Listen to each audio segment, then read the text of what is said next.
Wonderful. Christmas. We wish you a Wonderful. Merry Christmas. We wish you a Wonderful. Christmas and a Happy New Year. Good tidings we bring to you and your kin. Good tidings for Christmas and Wonderful. Wonderful. New Year. Who the fuck is that guy? Kidding.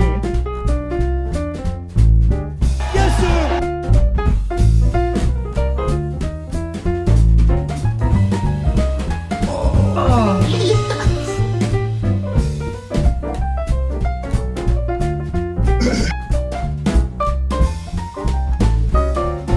Wonderful. Wonderful. We wish you a Wonderful. Merry Christmas. We wish you a Wonderful. Merry Christmas. We wish you a Wonderful. Merry Christmas and a Wonderful. Wonderful. New Year. My foot was up a leon.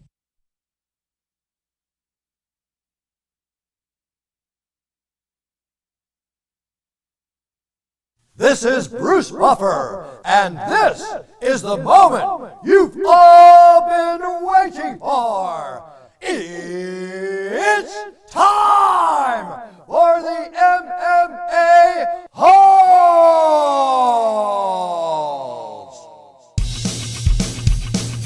Mixed martial a-holes.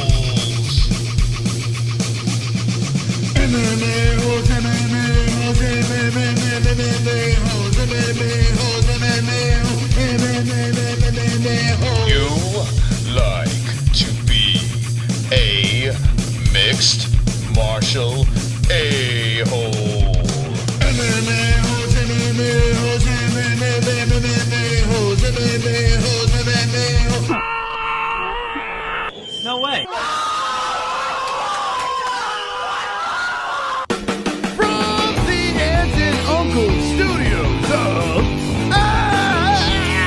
Arizona, the MMA Holes are live for the Christmas Spectacular. We have Ben Askren versus Jake Paul. Felony Charles Bennett will be live with us. Anthony Pettis not with the UFC anymore. Conor McGregor fighting soon. Dana White's on his sleigh. Let's talk about it with the MMA Holes. Yeah, baby. Yes, yes, yes. Wonderful. Wonderful. Wonderful, wonderful. All right, Jesse, how are you tonight? Wonderful, wonderful. Wonderful, wonderful. Wonderful, wonderful. I'm wonderful, wonderful as well. And a Merry Christmas to the entire MMA Holes community. We're here, we're live in front of the mountains of Arizona. I can't believe it's snowing, Jesse. I know, it's crazy. It's unheard of in Arizona. It's really weird. You know, Jesse, it's a lot of crazy stuff to talk about tonight, but a lot of people doubt the mystical, right? Yeah. It happens on a regular, and you know, it is what it is, right? Right. Mystical doubtness Yes. over here. But I'm going to show you something very special, Jess. Uh-oh. I'm going to show you something that is so beyond belief. You ready Okay. for this, Jesse? I'm ready. My mystical powers are about to affect you right now when I'm like...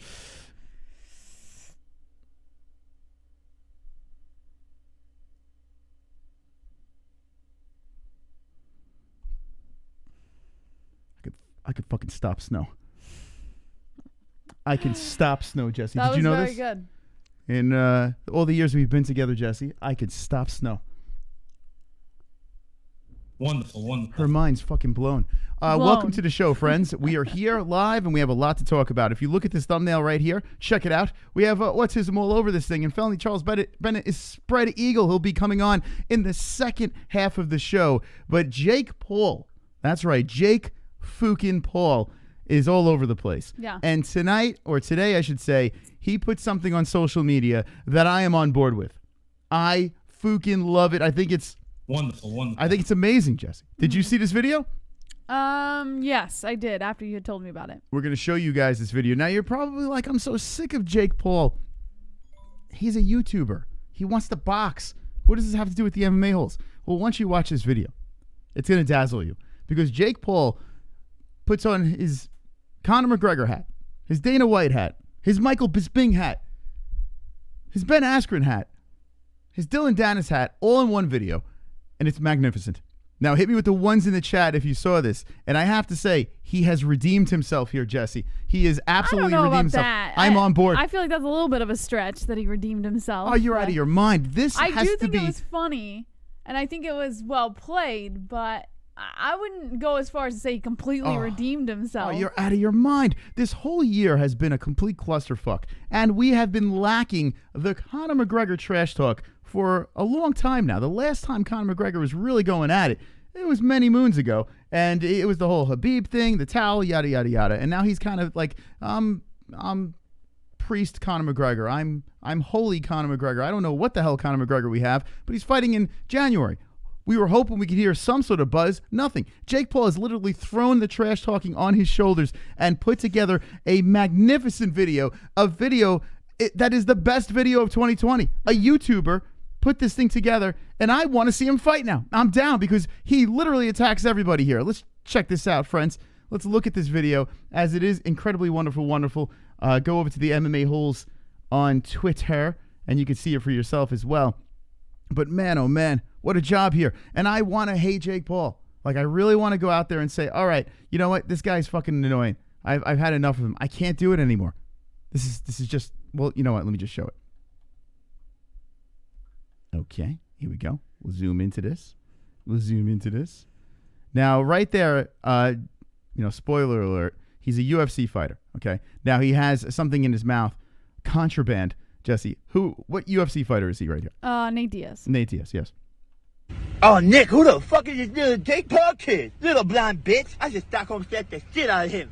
Little punk. Bro, he FaceTimed my girl. Like, I don't know what to do. I don't want to fight him because I'm only good at jujitsu and shit. Like, I'm blaming my knee injury because I'm fucking... Dillon, Danis, is that you? Oh, you want a picture?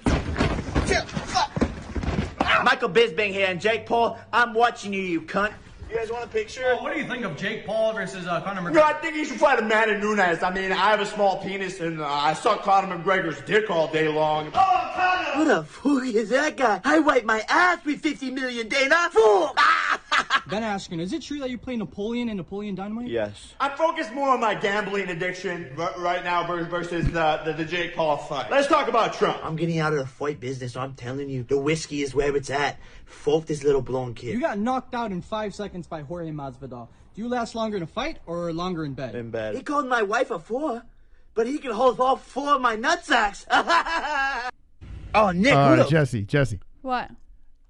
I am besides myself. I am absolutely besides myself. I have to say this. The best trash talking I've seen in a long time, the Dana White one, is the one that tickles me a lot. And here's the thing. I'm going to give him credit. He sounds like these guys. He does. I mean, he sounds with like a him. lisp. Yeah, he has a lisp. Leave him alone. He has a lisp.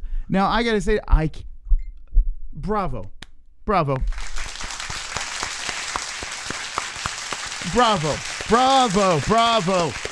Give credit where credit is due. This is a wonderful, wonderful video. What he attacks them all in one fell swoop. He just comes in there. Merry Christmas, guys. I'm gonna rip you a new asshole. The Dana one is great. The Dana one is fucking on point. It's so goddamn funny, Jesse. Now, you don't seem amused by this. You have a very straight face. I had a straight face when I was watching it. I thought it was funny. I just didn't. I don't know.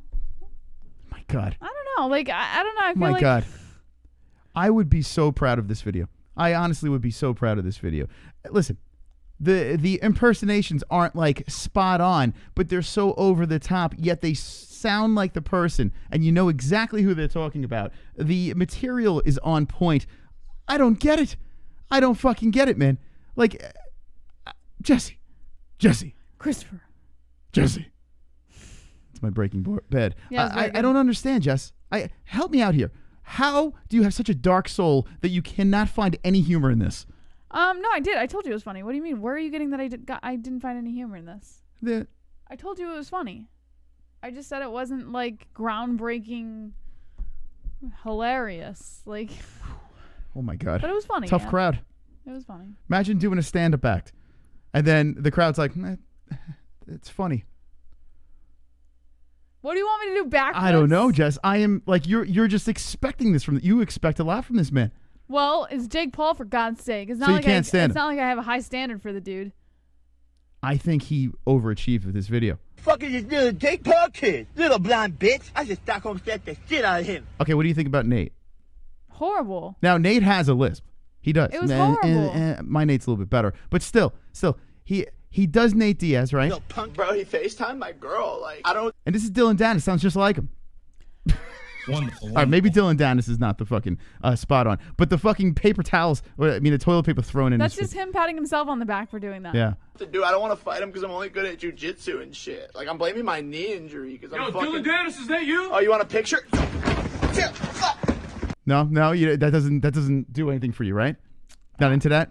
Yeah, it's funny. Now, speaking of this, I actually watched the Food Truck Diarrhea with we should make a bit Food Truck Diarrhea, right? We should do in Arizona when everything opens up. Food Truck Diarrhea. I'll do a terrible Brendan Schaub impersonation. I'll find the tightest pants I can possibly find. Can I be all the different fighters? I should put a fucking camel toe right in front because that's what Brendan Schaub walks around with, and I should just interview people as Food Truck Diarrhea, right? Rear or Rhea?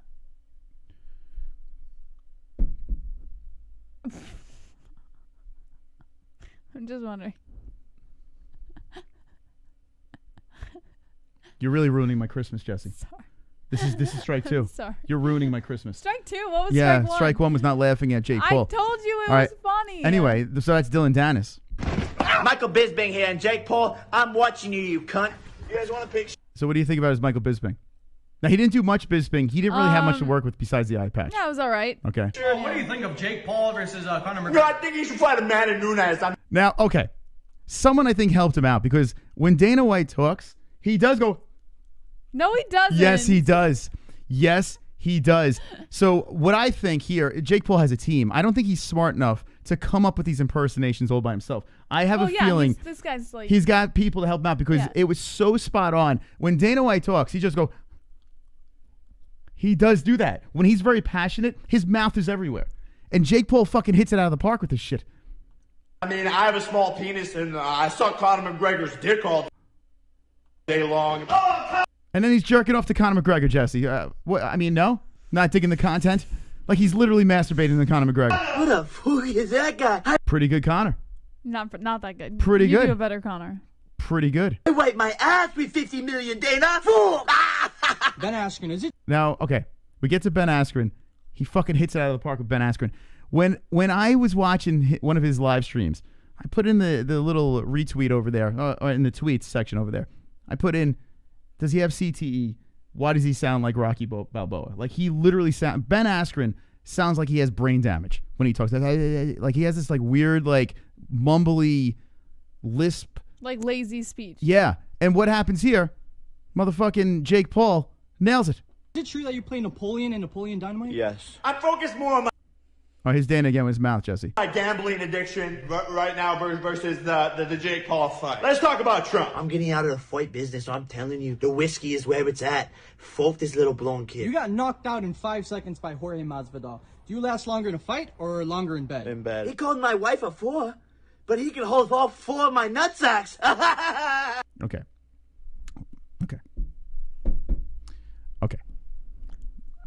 I don't No, know. it doesn't do it for you, huh? First time's better, to be honest with you. It was funny the first time. Yeah. Like, he got the jabs in. Like, yeah, it was a smart move. I give him credit for that.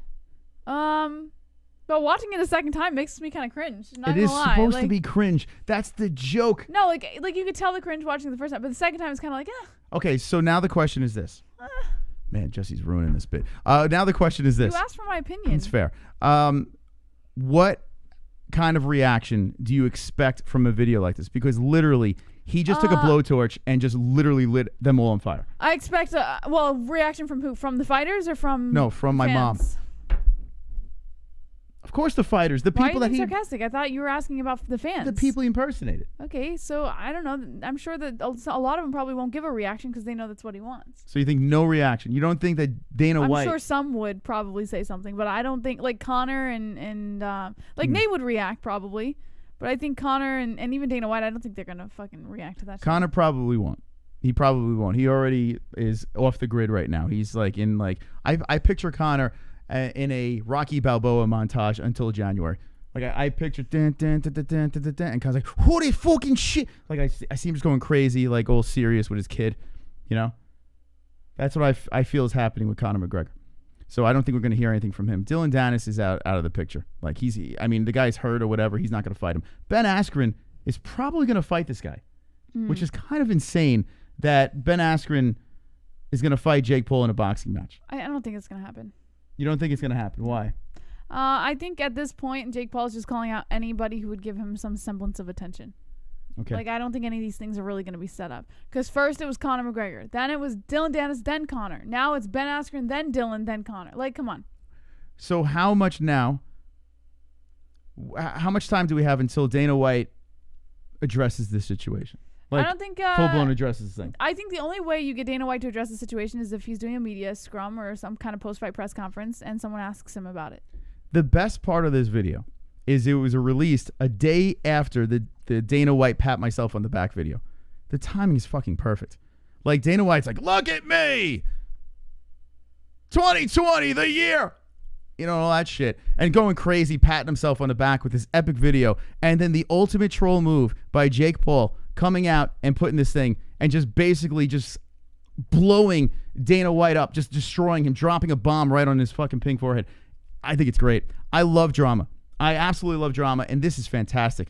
This is going to be big for the MMA world. Boxing.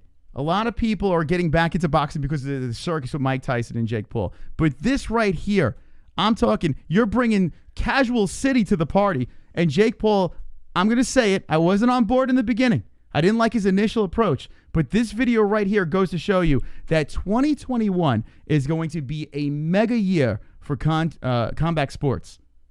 The UFC, boxing. It's going to be a huge year. And you know what? You could thank Jake Paul for it. I can't even believe I'm saying this. You could thank Jake Paul or jank him. You could thank Logan Paul. What the hell kind of world do we live in right now? I like it. I'm in.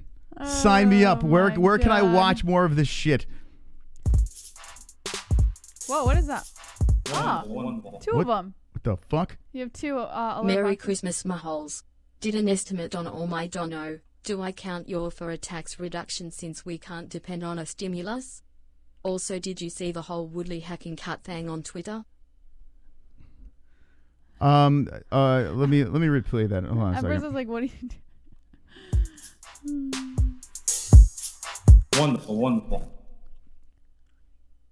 Merry Christmas, my holes. Did an estimate on all my dono. Do I count your for a tax reduction since we can't depend on a stimulus? Yes, you can. Also, did you see the whole Woodley hacking cut thing on Twitter? No, I did not see that. And Sonosi, the answer is, if you put it on a business card, yes, you can. We had a donator that was a very high Team VIP who did that. So you actually can. Thank you, Sonosi. Appreciate that. And a Merry Christmas to you. Thank you for the kiss, Jesse. You looked like you were reluctant to do that, too. At first, I forgot, and then I remembered. What do you mean you forgot? Because at first, it looked like you were just doing this. Okay. And I was like, what is that? Okay. My bits are failing today, guys. Can someone help me? Not. Why all right, anyway, yeah, so you have a story on this?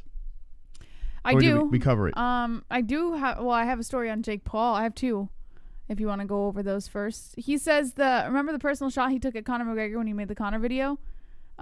He says that personal shot at his fiance was a taste of his own medicine because of things that Conor did. Okay, so here's the thing. Conor calls Khabib's wife a towel. Yeah. And Jake Paul is the Messiah, right? Jake Paul is he is just doing this because he wants to do something right. You know, Conor was a bad man. He was a bully. Can't say things like that about someone's wife, right? Can't do that. Can't call your wife a whore. So I'm going to get you back and call, you can't call your wife a towel. So I'm going to call your wife a whore. I don't buy this. This is one thing where, not taking it. It's old news. It's just an excuse for him to act like an idiot. Yeah, this is stupid. Yeah. He's just, this is dumb. This is absolutely dumb. Let's skip this because I got to be honest with you. This happened. Already skipping stories. This happened before he put out the amazing video today, and you have completely dismissed this video. So yeah, I'm not buying it. So what? He called his wife a fucking towel. So what? Jake Paul called Conor's wife a whore. Flat Earth says like fucking the dumbest shit about you constantly, and you're gonna be my wife. You know, I don't call his wife a pig or anything like that. I don't do Well, you that. could theoretically, I since could. he does talk so much mad shit. I could do that. Maybe I could pull the Jake Paul approach and say that. You know, anyone that says anything nasty about you, I can go out there and say terrible things about their others. But what are you gonna do, man? You know, people are idiots. You just fucking roll with the punches. You punch back, and I don't buy this. I don't buy this one bit. So Merry Christmas. All right. Well, then, speaking of Jake Paul and Ben Askren, Scott Coker had something to say about it, according to MMA junkies Farrah Hannon and Mike Bone. All right. Scott Coker doesn't like Ben Askren's chances against Jake Paul in a rumored boxing match. He doesn't like whose chance? Wait, hold on. He doesn't Ben like Askren's chances. I don't think any normal human being. Ben Askren says he's not going to knock him out, but he will last the distance. He will outbox him for 5 rounds. How? I understand you're an MMA fighter. I understand you're a decorated grappler. You know, the Olympics, the whole deal. But we're boxing here. Right. It's safe to say that Bellator president Scott Coker doesn't have too much confidence in Ben Askren striking, with YouTube sensation turned boxer Jake Paul calling out the likes of Askren, Dillon, Danis, and Conor McGregor after knocking out former NBA star Nate Robinson on the Mike Tyson-Roy Jones Jr. card last month. It appears Askren might be the one who ends up in the boxing ring with Paul. Rumors of a proposed... By the way, my joke went right over Uncle Boss's head. Like it literally went over his head and hit the wall, but... It's all right. I love him still. Rumors of a proposed March 28th date in Los Angeles have been swirling, and if the fight materializes, it seems former Bellator welterweight champ Askren won't be heading into the ring with the backing of the current Bellator boss, who took over the helm at the promotion in 2014 after Askren had departed for one championship earlier in the same year. While he may not have too much confidence in Askren's transitioning to boxing, Coker seems slightly more confident in the ability of Paul and his brother Logan making a transition to MMA. Indeed, he even appeared to leave the door ever so slightly open for the Paul brothers should they ever decide to dip their toes in MMA waters in the future. Askren, who announced his retirement from MMA in November 2018, may not be known for his striking, but is confident that he'd make easy work of Paul. He took it to Instagram to accept Paul's call out, blasting him for pretending to be an athlete. So pretty much what I'm getting from this is Scott Coker is really ultimately using this situation as a way to open the doors to Jake Paul and Logan Paul entering into the MMA world through Bellator. Colvick has a question. Says, what commission will license Askren, who's never thrown a punch? Nate Robinson threw no punches. That was licensed. Elise Askren fought in a cage and has thrown a punch. If they're going to sanction this, this is going to happen. And Jake Paul's going to beat the brakes off him. Thank you, Jake Paul. You know, Lord Jesus Christ, thank you for Christmas. Thank you for putting snow in Arizona. And thank you for Jake Paul. Because right now we have a massive drought. A week ago you were shitting on Jake Paul. In MMA news. And here we are with nothing to talk about. But then Jake Paul drops this just beautiful, wonderful, wonderful bit of content.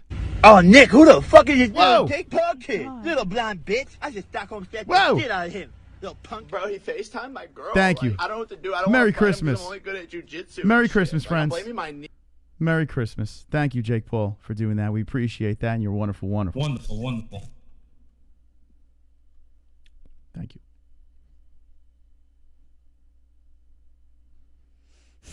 Jump aboard, Jess. We're on the Chris party tonight. We're going to have a wonderful, wonderful Christmas, and it's only going to get crazier when Felony Charles Bennett gets here. It's going to be out of control.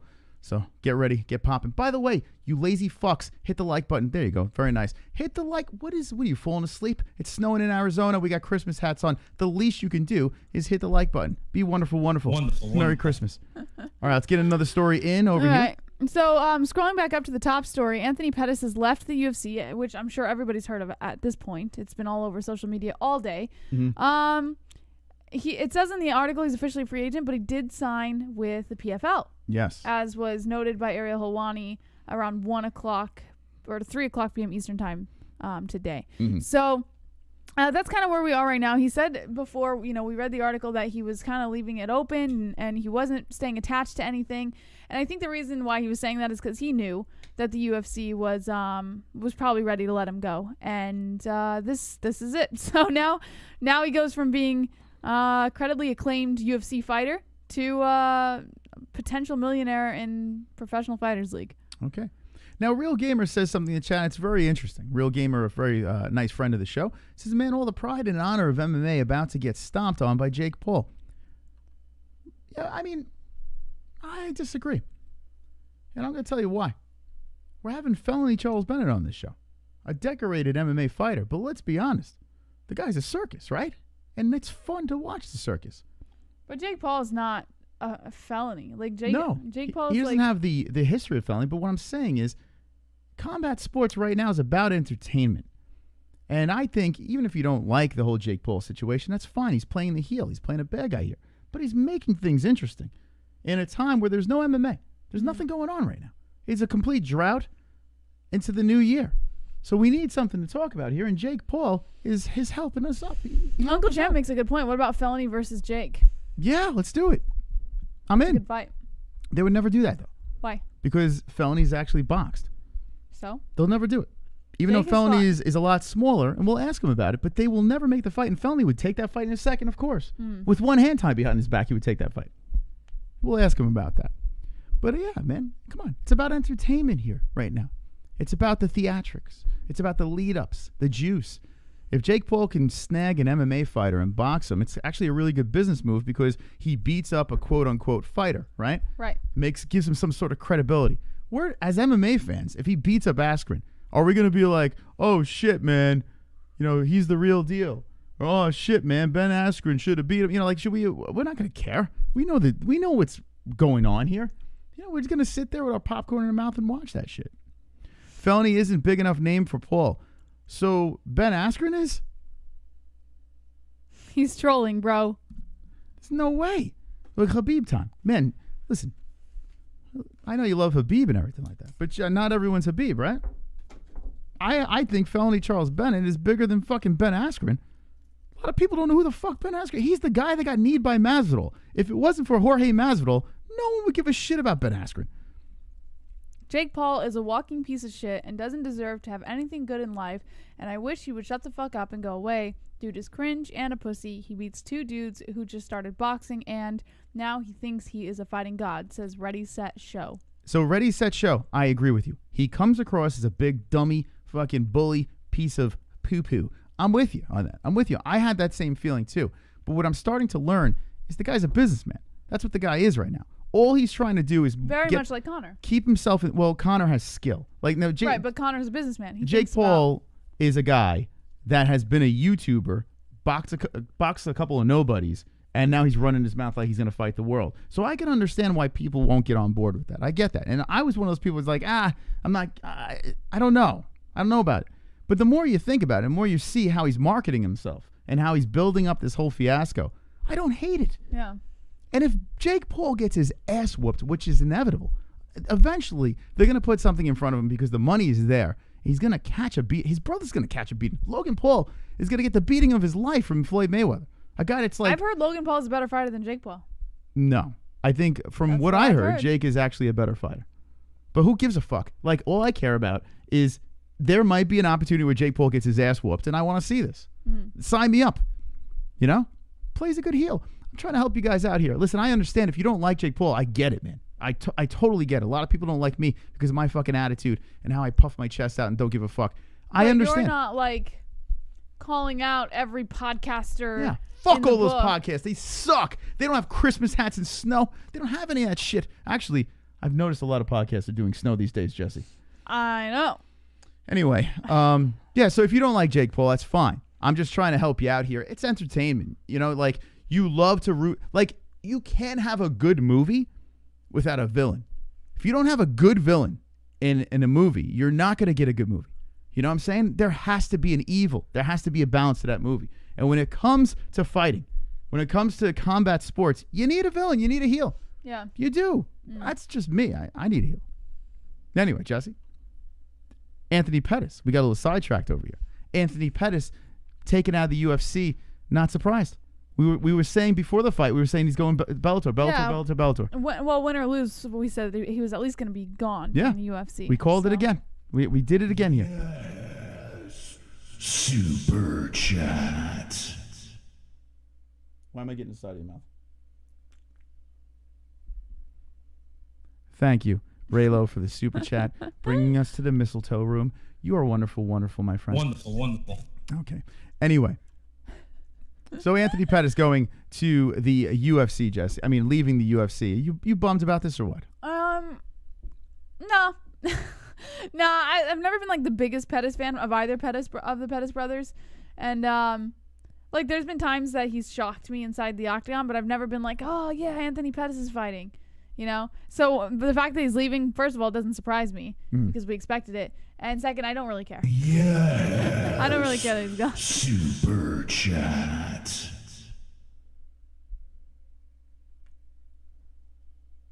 She's reluctant to kiss me, guys. I don't know what's going on. I think she's I'm getting not. stage fright. Thank you, Raylo, for putting us in the mistletoe room. You are wonderful, wonderful. Wonderful. Yeah, so the fuck was that noise? She's getting blown up. Anthony Pettis, yeah, over here, we were never the biggest Anthony Pettis fans, and I do have a lot of respect for the guy after that last fight, too, and what he did with Wonderboy. Was a former champion, too. You know, the guy is good. But I'm interested in seeing what he can do in PFL. You know, Bellator is interesting because he's got his brother over there, but PFL, it tickles me a little bit more. Right. I get it. Someone in the Instagram live that we were streaming for, the 4 people that were watching that, thank you for joining us, the 4 people, we're saying, what about him going to one championship? And honestly, I get why fighters don't want to go to one championship. Who the fuck wants to fly to Japan? Like once, twice, cool. But if you're fighting 3 or 4 times out of the year, you know, you got to camp, then you got to get on a plane, and you got to quarantine in Japan. It just sounds like a nuisance, you know? It sounds like a complete nuisance. Yeah. Like a headache, you know? So Anthony Pettis now can fight for the PFL. He could be a rich man. Yeah. He could be a millionaire. He's not gonna win. Hate to break it. What do you mean he's not going to win? I don't think he's gonna get the $1 million. You don't think Anthony Pettis... PFL is like a tournament style thing, right? So they like move up the bracket, and I don't see Anthony Pettis making it very far of the bracket. There's not like, Japan. Yeah, where the fuck is it? There's like nasty. Where's one fighters. championship? In China? Where the fuck is it? I thought it was in China. Japan. Is it in China? Okay, I'm Yeah. sorry. I apologize to my Japanese-Chinese following over here. China. Who the fuck wants to go there? I mean, that's even worse. PFL is full of some fucking animals, and honestly, I don't see Anthony Pettis surviving. I don't see him surviving some of the serious competition he's gonna have there. So good for him for giving it a shot, but he's not. So you think he's not going to He's gonna make it like 2 spaces up the bracket, and then he's gonna. What was that guy, the wrestler that's the millionaire over there, that was claiming he wasn't getting paid? Ali Abdelaziz is his manager. Lance I know who you're something, talking or about. what the fuck's his name? You And got what it. weight class is he at? Donation. What weight class is that man at? I can't fucking help me on the chat. And would he fight in the same weight classes as Pettis? Like Pettis has fought at 145, 155, 170. A tripping hippie saying he's going to 155. That Lance guy or whatever, I can't remember his fucking name. Not Lance Armstrong. What the fuck is his name? Come on, help me out, guys. Singapore. Okay, thank you, Mike Sosa. All right, while we figure this out. Wonderful, wonderful. Food for thought. Fake brawl. I mean, Jake Paul has enough to pay a known name to lose if need be. Not hating, just saying. Okay, he does. You're right. By the way, John Jardine says Jake Paul called out Michael Bisping as well. Yeah. Bisping called him out. No, he called out Bisping. Bisping was Bisping said that they reached out to his team. Food for thought. Fake brawl. I mean, Jake Paul has enough to pay a known name to lose if need be. Okay. Thank you, D-Rest, for the double dono. Appreciate that. You're wonderful, wonderful. Wonderful, wonderful. Zorro, Lance Palmer. Thank you, guys. D-Hill, thank you. Lance Palmer. What weight class is Lance at? Is he 170? 155. 155? 155. He could be a problem. Although, Anthony Pettis, he could play on the ground. It's a good fight if Lance versus Pettis happens. I like him in PFL. It makes me interested. Yeah, I can't remember Trippin' Hippie. I can't remember what weight class Palmer's at, but Palmer's a beast. 155. My question now, too. 45. Oh, 45. Ooh, I don't know if Pettis is going down to 145. Just kidding. Back down, I should say. Also, he wouldn't even dance with him. All right. I lost my train of thought. D-Rest, every time you bring me to the mistletoe room, I just completely lose my track. My train, my track, everything. Dancing fucking Santa over here. What were we saying before this? What the fuck were we talking about? Michael Bisping and Jake Oh, Paul. yeah. No. So this is what I heard, and maybe I'm wrong. The Believe You Me podcast or something like that, Yep. Michael Bisping was the one that said, I will fight Yes. Jake Paul. On the podcast, he So- said Jake Paul reached out to his team. He reached out to Bisping? Yes. I don't see Jake Paul doing it. Look. Really? Yeah. Okay, maybe that's true. Maybe that's true. I just feel like Bisping would literally beat the fuck out of him. Like Bisping would beat the brakes off of Jake Paul. Like, that doesn't even seem like a smart business move. If Jake Paul called out Michael Bisping, I don't care if he has one eye. I don't care how old he is. Jake Paul will knock... Michael Bisping will knock out Jake Paul. Just doesn't make sense. Lance Bass? I could have sworn Michael Bisping called out Jake Paul first. No. But I could be wrong. I got it. Hold on. But who gives a fuck? Can we move on? Because we have a limited time. Felony's coming on. I don't have to sit on this. If I'm wrong, I'm wrong. It's all good. But I don't care about it because Bisping and Jake Paul they're not gonna. It's not happening. Okay, well, according to Republic World, Michael Bisping made these comments after his management team was contacted by Jake Paul for a potential boxing super fight. Okay, fair enough. All right, I will sit corrected on that one. I'm not gonna worry about that. All right, so what else we got, Jess? Okay. So the official Poirier McGregor 2 posters released. Oh, this is I fucking like it a lot. So you don't like? Let me get this straight, Jess. You don't like Jake Paul's little video, but this really gets you going. I like this poster a lot. I love how they did the black and white and they completely desaturated the photo, but then they put in the colors of where they're from. Like, I thought that was a really, really cool move. I really like it. Jesse, this poster does absolutely nothing for me. I love it. Nothing for me. I fucking love it. Why do you... This looks like fucking... I don't know. Justin Jr. could put this shit together. This is nothing special. What is so great about this? This poster does nothing for me. I don't know. It feels like ominous. It feels different. I like it. I don't. First of all, the heads, Conor's head and Dustin Poirier's heads. It looks like a 12-year-old photoshopped it on a body. It doesn't even look like it's on their real bodies. It is. What are you talking about? It doesn't even look like their heads are on the right. Like, it looks like there was an Eric Lindros card. His rookie card back in the day, and they photoshopped his head on there. It looks so fake. This looks like, spoiler alert. Did everyone see The Mandalorian? Yeah, I wouldn't say anything until. I'm going to say this. I'm not going to spoil anything, but the last episode of The Mandalorian, it looks like that CGI. You know what I'm saying, guys? I don't know if anyone saw The Mandalorian. They know exactly. It looks like the CGI, and Wonderful, wonderful. Yo, Felony knows who I am. Tell him I got 5 hairs for us to fight. Tell him to quit ducking me. The name is Dope District. Remember that. Wow, I can't believe Dope District watches this show. That's crazy. Thank you, Dope District. You're wonderful, wonderful. Wonderful, wonderful. Oh my God. No spoilers in the chat, please. I got to say this. Let me just say this real quick. Maybe we shouldn't talk about it because... Yeah, don't talk about it. You're really going to someone's get probably going to say it in the chat. So, okay. So let's move on. Anyway, so this poster's ass. I don't know what the hell you're talking about. I liked it. All right, so Tyron Woodley's working on getting his motivation back, according to Alexander K. Lee of MMA Fighting. I'm not going to read the whole story, but he's working his way back up, according to Rufus. A lot of people don't realize the change in, you hate to talk about money, but people who fist fight for a living, did it for 20 years, understand these guys want to be more than normal people. The way it works when you are a champion, you get paid X amount and then you go back to normal pay. Tyron Woodley. You went fast into that. Woodley's working on getting his motivation back. You can say what you want about him, but there's no quit in the man. Rufus respects a lot in him, and most people would give up after the tough days these guys see, but there's no quit in Tyron Woodley, and he's optimistic about 2021, and he's looking to turn it around. Come on. Just when everyone was like, oh, cut Tyron Woodley, he's doing movies and rap and this and that, and he's not focused anymore. Nope. Tyron Woodley is still focused on coming back. We were watching one of his Instagram lives, and he pulled his sister on, and he was bullshitting with his sister and just kind of having this conversation. And his sister was she's like his spirit animal or some shit. His sister's really out there. She's like a motivational speaker, and she, like, if my sister was like that, I would fucking jab her right in the face. I would. She I would didn't punch do her anything right nasty. God, was she annoying? Was she not annoying? She was just full of advice. Everything was advice. This is what you should do. Are you dating women? But what do you do? I'm like, what the fuck? How has Tyron not punched this woman in the face? If it's your sister, you could punch her in the face. It's the fucking truth, man. If it's your brother or sister, hey, game on, right? Yeah. If you both came out of your mom's vagina, you have full right to punch that person in the face, right? Mm. Have your brothers ever punched you in the face? Yeah, but they're my brothers. There you go. They punch me in the face just Tyron by Woodley, yeah, exactly.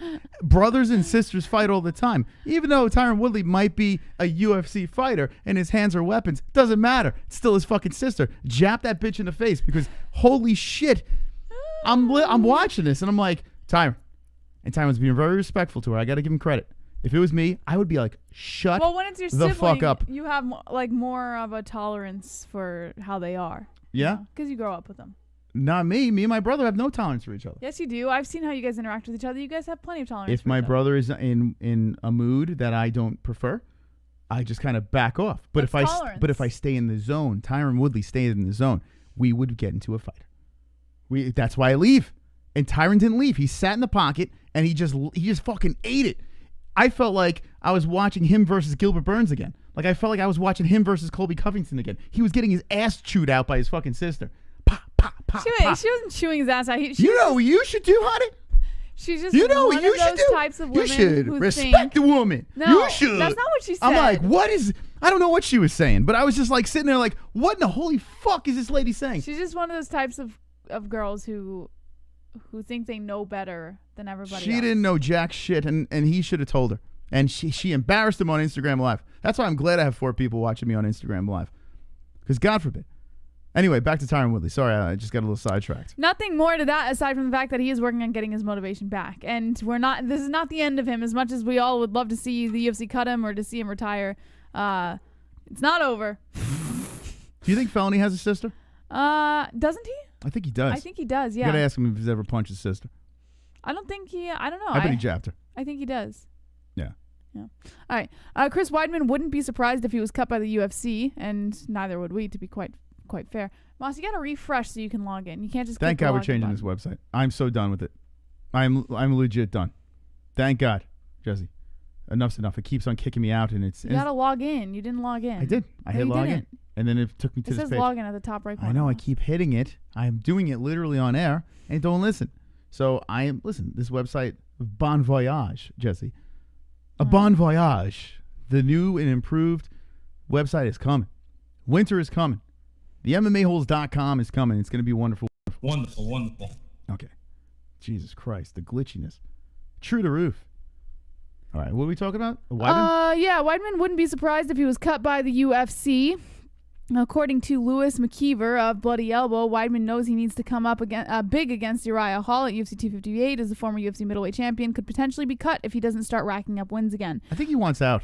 I think he's done. Well, he moved. You got to think he moved. He kind of settled down in a new area. I think he's getting a little content. Yeah, I think he wants to fight like if you think about it, PFL is kind of, if you're at the end of your career, it's kind of cool because you can fight and be a millionaire by the end of the year. If you're an above average fighter, you can go over there and just literally wrestle your way to $1 million easily. Pretty much. Right?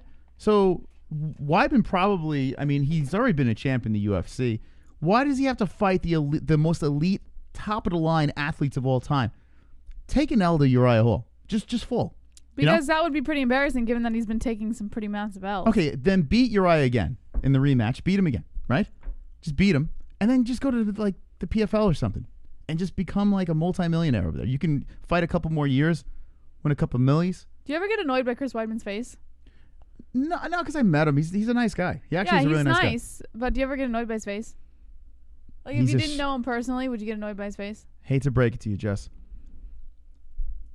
He's a Long Island guy. That's not my question. And that's why his face looks like that. Long Island, New York. They all got it. They all look like that. They all got it. Long Island, New York. They all got it. The forehead and they the got sunken in eyes. That's my boy.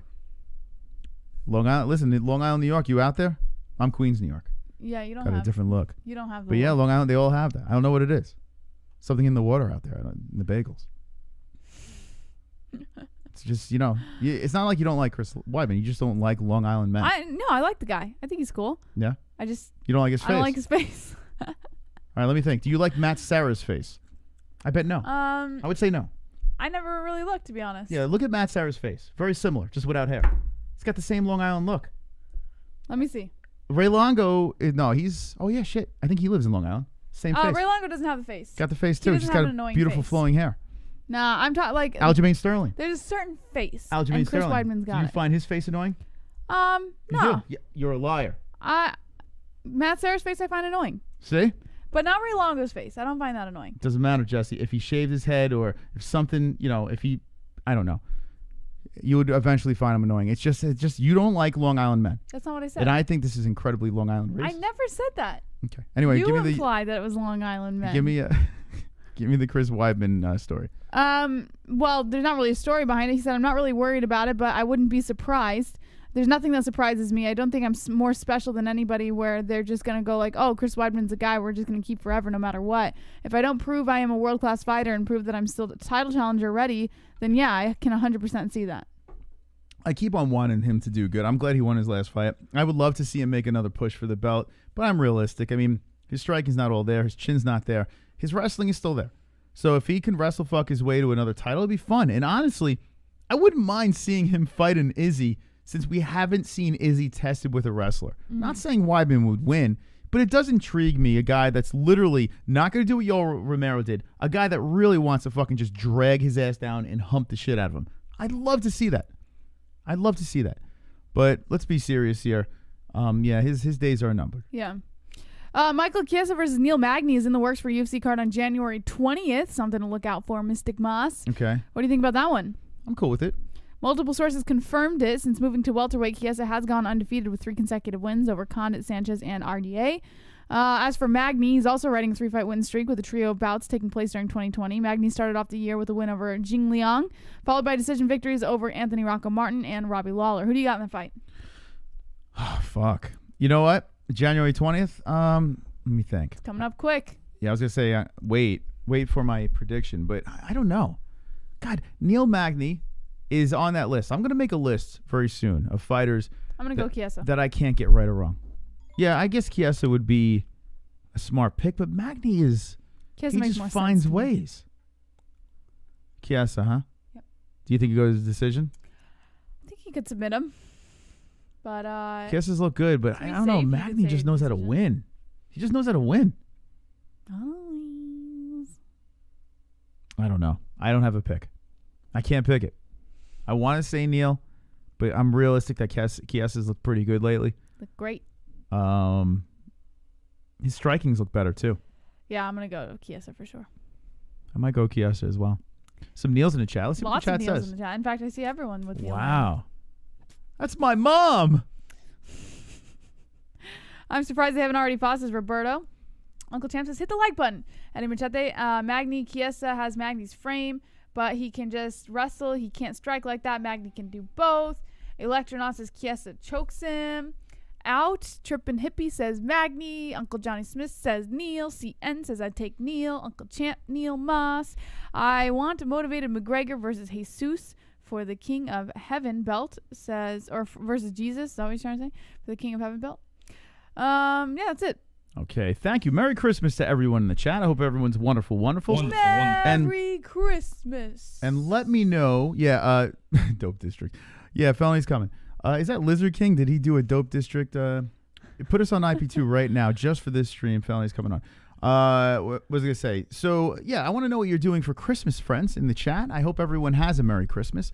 And thank you to each and every one of you for being here another year in the MMA-HOLES history. If you missed the Jake Paul video, run it back when the stream is over, and you'll be delighted by the comedy. We will have Felony Charles Bennett on in about 6 minutes, so that's wonderful, wonderful. And let's move back into the news, JB8. All right, Michael Bisping's concern for the rapid decline of Tony Ferguson. Kind of an old story, but Michael Bisping still felt it was necessary to touch on it, I guess. I can't understand why. Bisping knows a thing or two about battling through adversity, and he's offering some advice for UFC lightweight contender Tony Ferguson. Discussing Ferguson's recent loss to Oliveira on a recent episode of the Believe You Me podcast, Bisping expressed concern over the damage that Ferguson has taken throughout his career and the unfavorable results he has seen in his past 2 outings against Oliveira and Justin Gaethje. Consecutive defeats are completely alien to Ferguson, who has been a dominant force at 155 pounds for the better part of the last decade. Before losing to Gaethje in May, El Kukui won 12 straight fights in one MMA's deepest divisions, knocking off the likes of Donald Cerrone, Anthony Pettis, Kevin Lee, Rafael Dos Anjos, Edson Barbosa, and Josh Thompson.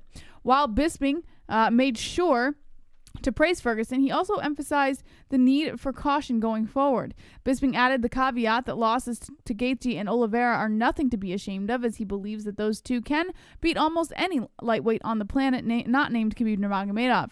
Regardless of whether Ferguson's losses are a sign of a greater problem or simply the consequences of facing top competition, Bisping would like to see Ferguson, who turns 37 in February, take some time off before returning to competition. He said, quote, because he can still compete and it's only 2 losses. Back then it was 2012 before he got beat again. But I am posing the question, and I do feel that the amount of punishment he's taken over the course of his career is starting to catch up with him. Nice. Oh, poor Tony, man. Poor Tony. Like, there's a part of me that wants to say, hey, Tony's got to get back out there so, you know, we can right the wrong. We can get that ship back on course. And it's just a bitter pill to swallow here, as Tony Ferguson is on a 2-fight losing streak, lost to 2 very good guys. Oliveira and Gaethje, very good guys over there. So I am not going to completely bail on the Tony train, but it's a tough thing to watch. I got to see who they pair him up with next. By the way, pairing ups, the Michael Chandler versus a, what's his name? Hooker, Dan Hooker. Oh boy, do I like that. Michael Chandler versus Dan Hooker.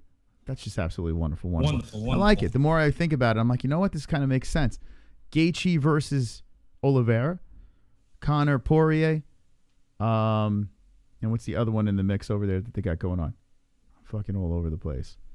What's the other one? Help me out here. Help me out here, please. Help me out here. So Poirier, McGregor, Gaethje. Oh, that's it. Okay. Yeah, that just makes sense. That all makes sense over there. I like it a lot. What do you think about the Michael Chandler versus Dan Hooker fight? Yeah, it's good. Listen, any Michael Chandler fight I think is going to be entertaining. I'm not like the biggest fan of Chandler coming in and just kind of getting top-ranked fighters, but what am I going to fucking do, right? I can't sit here and keep complaining that Michael Chandler is coming in and fighting top-ranked fighters. I did want to see Michael Chandler versus Gaethje, but after seeing Oliveira fight Ferguson, I kind of like Oliveira Gaethje better. So this is rolling. This is turning to be something special here. If they can put this all in one card here, are they throwing that fight? Do you have the Dan Hooker story? I don't have. Well, actually, I can check and see. I'm curious when they're putting that together. Are they putting it on Conor's card? I don't even know if they have a card for them yet. Or I think it's verbally agreed. I'm curious what the date they're going for, but yeah, I think it was a verbal agreement. Let me just check. I'm surprised Chandler took that fight. I bet his wish. Targeted for UFC 257, so the same card as Conor. Oh man, but not confirmed. God, it's targeted to serve as the co-main event, but nothing in here saying that it has been officially confirmed. Verbally agreed, yeah. Verbally. So can we get Justin Gaethje versus Oliveira on that same card? Is there any way? Well, listen, if you put Michael Chandler, Dan Hooker on that card, I highly doubt they're going to put all of their eggs in one basket. Yeah, put them on there. No, I don't think that would be a smart move. I mean, they could. It's not impossible, but I don't see them doing it. I would love to see that. That'd be great. So January is looking pretty good. 2021 is looking like it's going to be a real fun year. We're going to find out what happened with Khabib. You know, is he coming back? Is he not? We'll find out soon.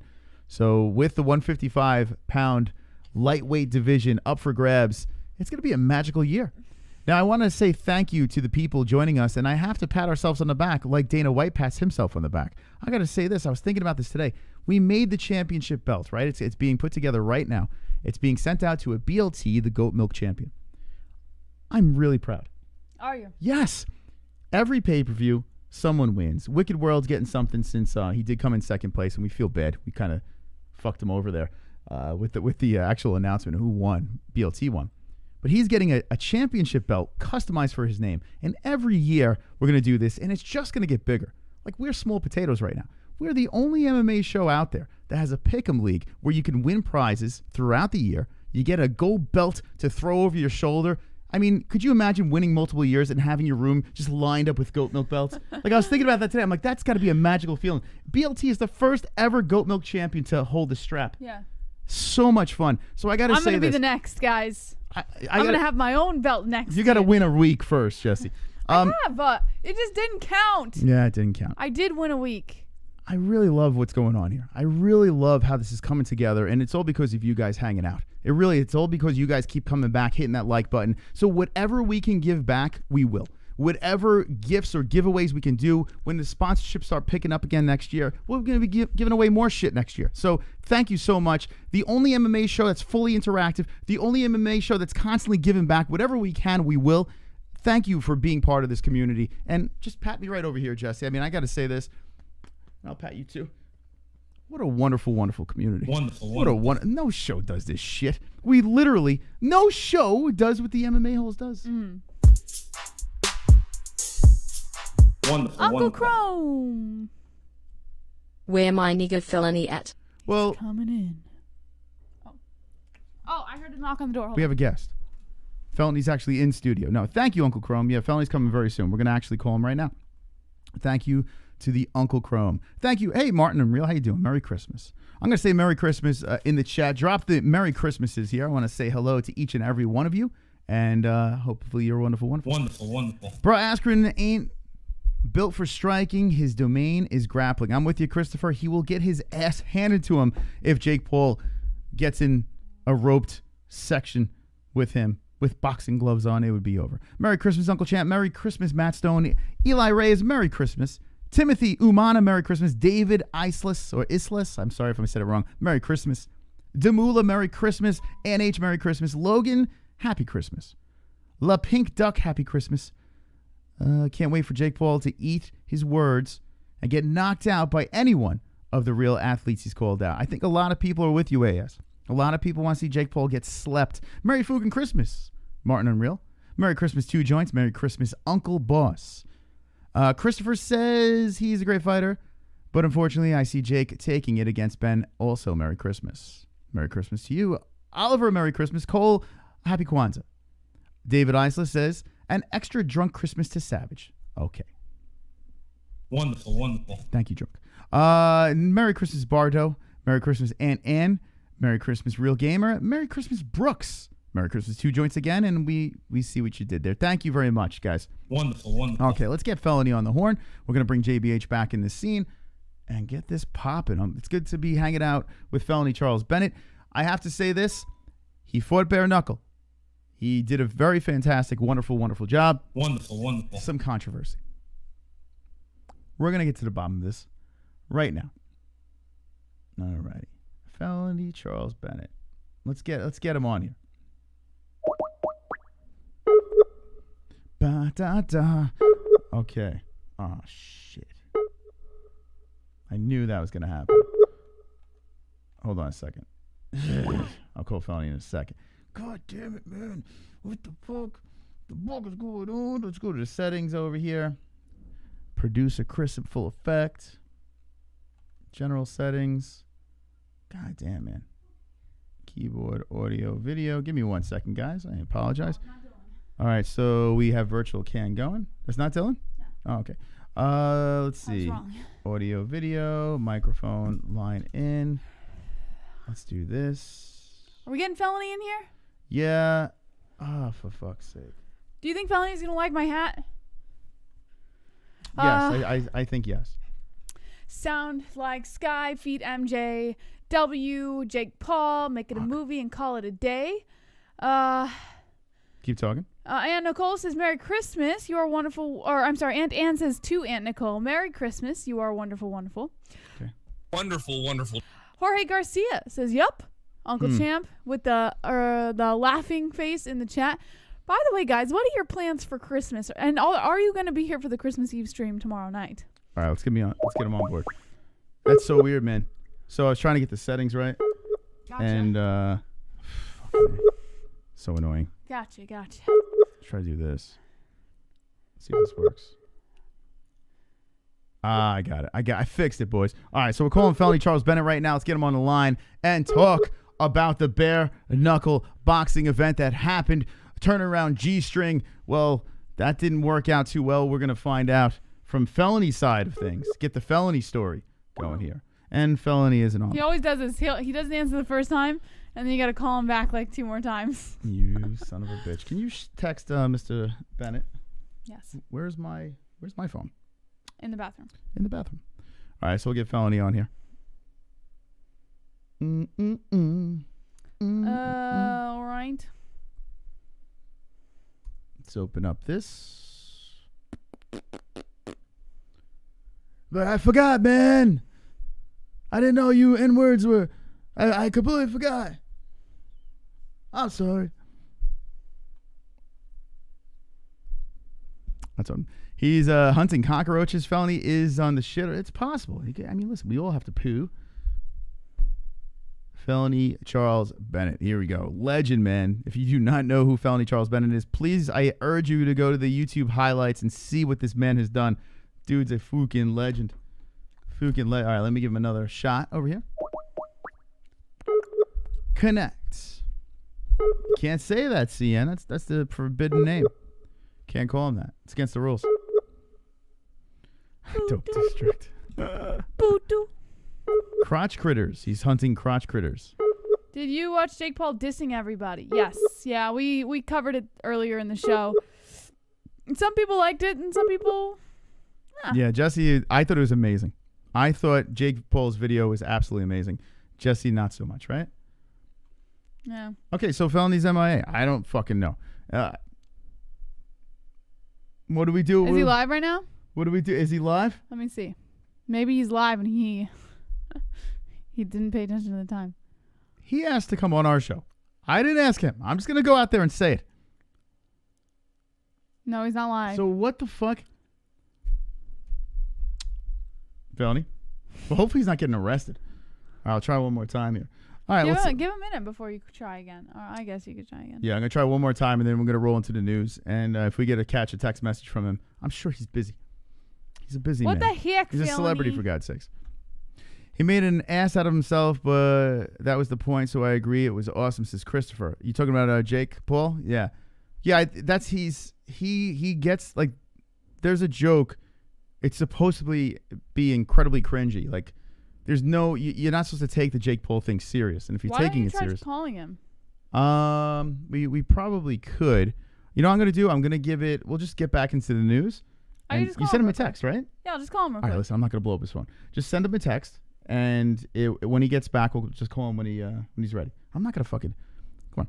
Guys, he's got things going on. There he is. Felony Charles Bennett. He's wonderful, wonderful. Wonderful. Okay, let's move on into the news. We got more stuff to talk about, and when we get Felony on the horn, we'll talk about it. Oh, man, you think he's got COVID? You think he's got the Rona?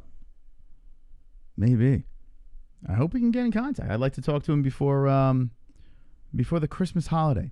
What do you think about Gaethje versus Oliveira, the winner fighting the winner of Dustin versus Conor for the belts is Saman. Saman, you got to come here on time, and we already discussed this, but I'll talk about it again. I like it a lot. I like the fact that Chandler is fighting Hooker, and I love the fact that if they put together Gaethje versus Oliveira, you got Conor Poirier. Mm-hmm. Woo! Yes, sir. I got another story for you that I think you're going to very much enjoy, Moss. Give it to me. Actually, I don't think you're going to enjoy it because it's not what you planned.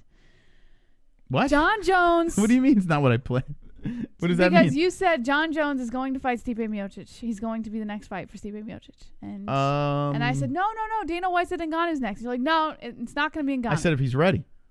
Well, my prediction is if Jon Jones is ready to rock, he is getting the title shot. Well, it's then not ready. he must not be ready. It's not ready. Because the UFC is setting up Jon Jones to face the winner of Miocic and Ngannou 2. Good. Okay, so he's going to fight Stipe. Yes. He's going to fight Stipe. Well, I want to see Ngannou win. Don't get me wrong. If Ngannou wins, then no. Thank you, Captain Obvious. I understand that, Why but are when you so nasty tonight? I'm nasty? Yeah. I'm not being nasty. I'm not being, I just called you Captain Obvious. It's called sarcasm. Anyway, I think that Stipe is probably going to win the rematch as well. He knows how to beat him. No, I think Ngannou could win the rematch for sure. You saw how Stipe looked against DC in that rematch? Remember that? Stipe looked pretty damn good. People change. I am telling you right now, I believe in Stipe. The greatest heavyweight of all time is going to be another problem for if he's got to get out of that first round, of course. And when he will dominate Ngannou again. He will.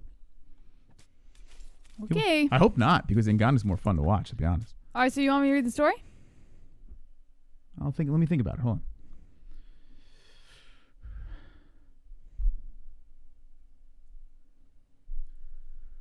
on. We're frozen right now. I just completely froze the scene. Jesse's frozen as well. Right now, we're stuck in a mystical moment.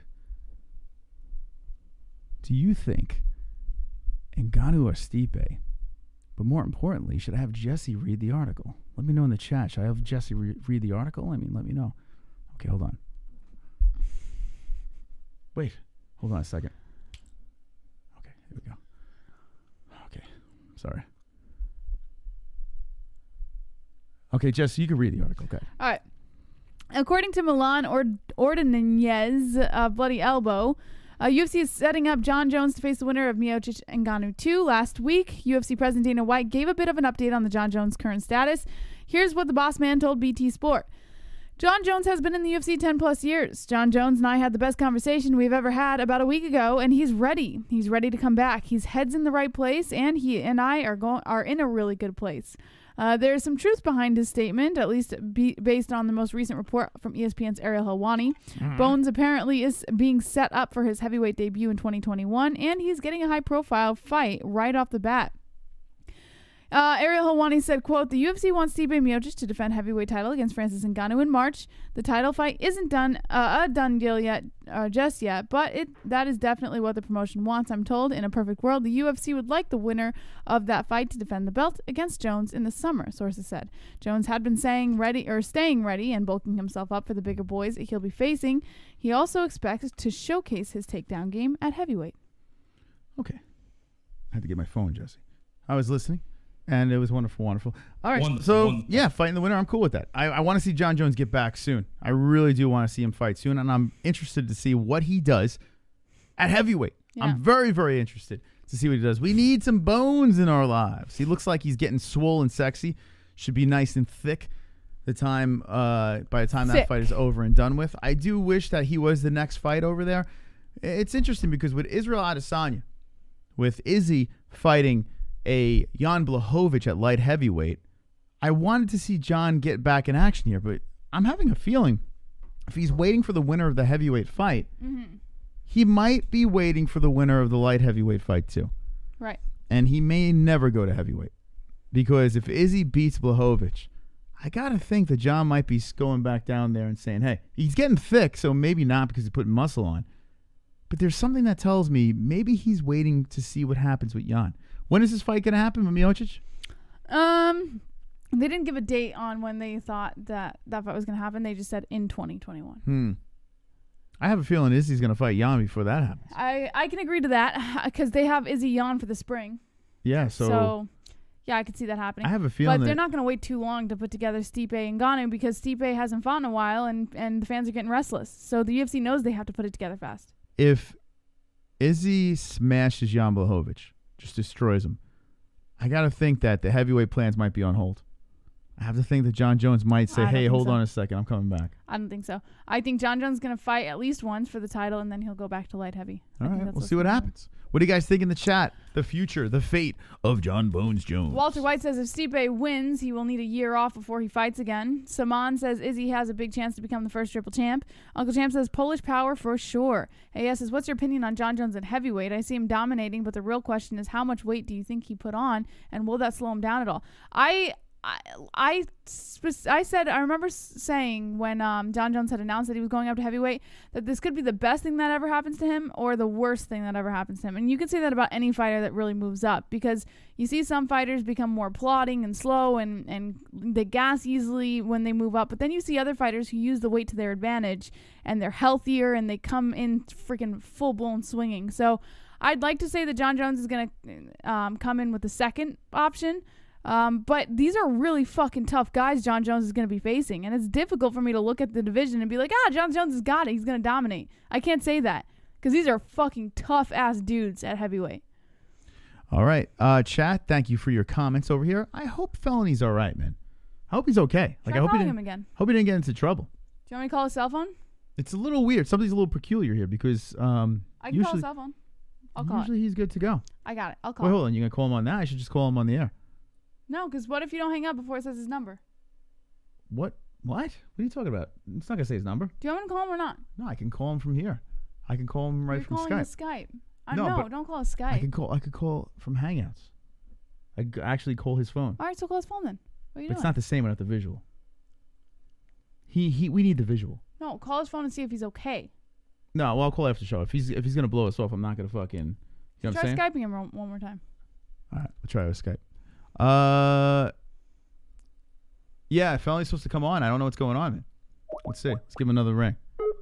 Hopefully everything's all right. It's not like him, man. Usually, he's good to go. So that's what I was saying. Maybe hopefully he's Didn't he okay. confirm earlier? He did. He confirmed this morning. Yep.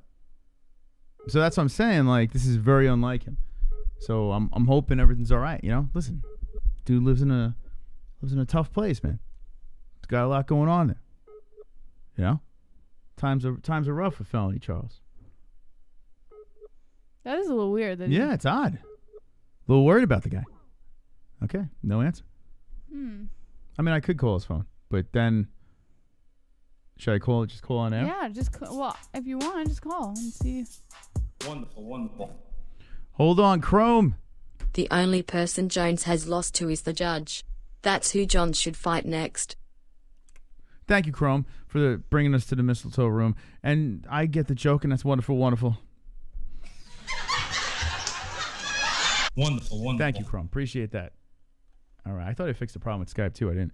All right, I'll call his cell and see if we get him on the horn. I was hoping that we'd get a visual, but it's okay. It's all good. It's not.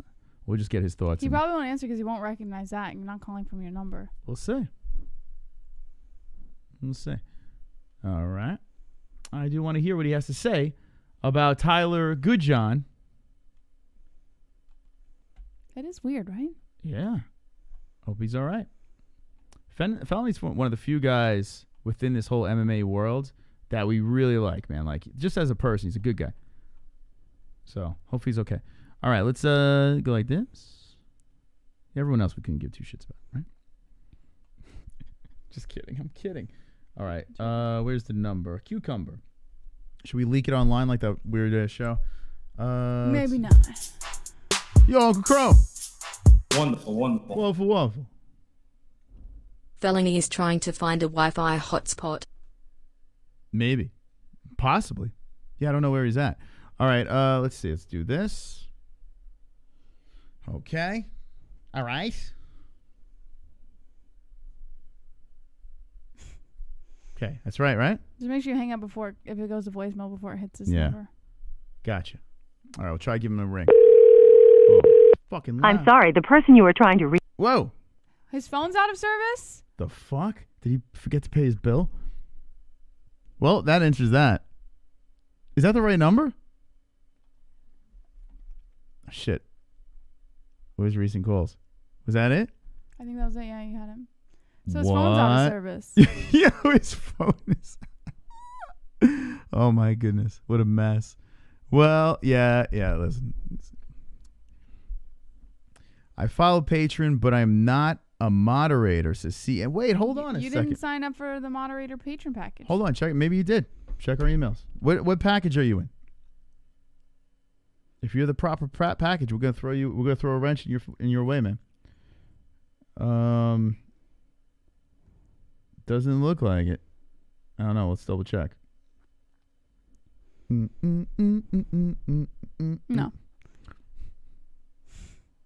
There's a specific package for it. Yeah, you gotta. Come on. All right. Let's get into the news, and hopefully, hopefully, Mr. Charles Bennett is okay, man. I really hope he's all right. Yeah, his phone's. we'll catch up with him after the holiday. All right, here we go. Poor guy. Oh shit. All right. So what do we got here? Should Bellator choose light heavyweight for its next Grand Prix? No, hold on a second. Merry Christmas, Wonderful, Uncle Chrome. Merry Christmas. Well, that means there's only one other call to make then. Call the Ocala police station. He might be in the slammer. Excuse me, Ocala. Operator, Ocala, Florida police station, please. Jesus, could you imagine? Yeah, but they wouldn't shut his phone off, right? They might. If they It should go to a voicemail. Like his phone is shut. Yeah, He's it fucked said up. that was the not in service answering machine. So his phone is out of service. Oh my God. Could you imagine? It's weird that he had service this morning to talk. I guess if it got shut off throughout the day somewhere. That's crazy. That's crazy. We'll find it. We'll get to the bottom of it. All right. All right. Should Bellator choose light heavyweight for its next Grand Prix? And I'm going to say yes, sir. Yes. Yes, please. Let's go. Light heavyweight. I'm in. He just got paid. Yeah, it's weird, right? This is a weird situation, Moss. He did just get paid. I don't know, man. Why is his phone out of service? We'll find out. Like I said, the phone was working this morning. He confirmed. Yeah, it's weird. So I'm a little weirded out. listen, like I said, we'll take care of it after the stream. We'll find out. Maybe he's jacking off. It's possible. Okay, Jess. Okay. Jesse's like. Do you think Bellator should choose light heavyweight for its next Grand Prix? Yeah, I just said yeah. Bellator president Scott Coker already believed he had the strongest light heavyweight division in the world, and that was before the promotion's recent run of big-name signings. Now, Bellator 205's division consists of former UFC title challengers Anthony Johnson and Yoel Romero, after they joined this month, to go along with another big-name signing from 2020 in Corey Anderson. Combine those names with champ Vadim Nemkov, former champ Ryan Bader, also current heavyweight champ, former champ Phil Davis, and former UFC champ Lyoto Machida, and what you've got is a nice list of names. Add middleweight champ Gegard Mousasi to the mix, as Coker has said he would like to see him move up. And suddenly you're looking at a potentially compelling 8-man Grand Prix field. Well, that's our question here. Should Bellator choose light heavyweight for its next Grand Prix, or spinning back click panel of John Morgan, Mike Bone, and gorgeous George Garcia weigh-in? You can watch the video on the link provided on the website. Okay. Hold on a second. Actually, something just popped in. What? Oh shit! I can't believe this. Something just came together here, and we might actually have Felony. Hold on a second, Jesse. Wait for it. Give me a second here. Okay, just give me a sec. Hold on. This is gonna be magical. It's gonna be very magic. You ready for magic, Jesse? I'm ready for magic. Okay. Here we are. Look. Oh, nice. That's us. Right? Okay. Hold on a second. Don't mind me.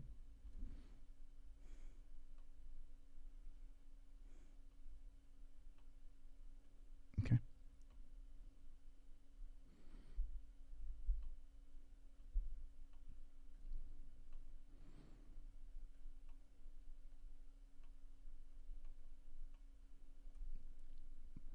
Hey, Jesse. Hey, Felony, how's it going? Oh, I'm doing good, man. How are you? Good. I got a little worried about you. What happened? Well, sorry, Jesse. I just had a little bit of a problem here. I couldn't pay my phone bill, man. Felony, you're talking a little different than normal. Well, yeah, I'm just doing a little weed, just having a little good old time, bare knuckle. My hand just, they feel amazing. They feel wonderful. Just donate, motherfucker. Pay me, man. I'm fucking broke. I'm a little concerned about you, Felony, actually. Yeah? Yeah, because sometimes, like, you're very difficult to get a hold of, and I worry that what's going to happen, like, God forbid something happens to you and people can't get a hold of you. What do we do? No, man, I'm just having some sex. Everyone's worried about me right now. Do not be worried about me because I'm having sex, baby. I'm going crazy. I am crazy. No, I can't say that, baby. I'm Felony. Why are you talking like this? I'm sorry, man. I'm just having a bad day, man. I'm going to be honest with you, Jessica. Can I be honest with you? Yeah. Let me tell you. I'm having a tough time, man. It's Christmas. You never talk this fast. Yeah, I know. It's Christmas, man. I'm having a tough time, motherfucker. Okay. How's the orange? Oh, the orange is good. We broke up, though, man. Oh, what happened? Yeah, after the fight, I just found another honey. She's sweet. What, like a peach? Oh, she's sweet like a peach, baby. Is it a peach? Oh, yeah, sweet like a peach, yeah. You know what I'm talking about, Jesse. My 4 inches of cock strong in her pussy. Peach pussy. Anyway, Jesse, let me tell you something. I couldn't make it on the show. You thought I could make it, but I would never turn you down, Jesse. Never. Oh, now, Mystic thanks. Moss, maybe I turn her down. Oh, that infamous Felony smile. Yeah, I took my grill out for the show. That's the problem. That's why I didn't answer my phone, because my grill was lost. Now I got these fucking white teeth, man. I don't know what's going on. So what's going on with Johnny Bedwetter? Oh, fuck that guy, that clown. Let's talk about turnaround G-string. I beat that guy. I dropped that guy multiple times. Well, one time, and they called it a slip. Could you believe that shit? I can't believe it. No, I watched it and I was shocked that they didn't give it to you. Yeah, man, it was completely robbed. They don't like the black man over there in Bare Knuckle FC. It should be called Ku Klux Klan FC. Those motherfuckers are racist as fuck, man. All right, Felony. Well, I'm going to have to let you go. What? Yeah. This is the end of my appearance? I don't know. You sound a little off, Felony, and I feel like maybe... I'm fine. Look at my Santa hat over here. Look at my motherfucking Santa hat. It's on my head. Yeah. We were matching. We're like twins. Oh, man, Jesse. We sure are. All right, Jesse, thanks for having me on, man. Right. Wonderful, wonderful. I'm sorry I couldn't answer the phone right there, but I love every one of you. Pay me, motherfuckers. All right. Take care, Felony.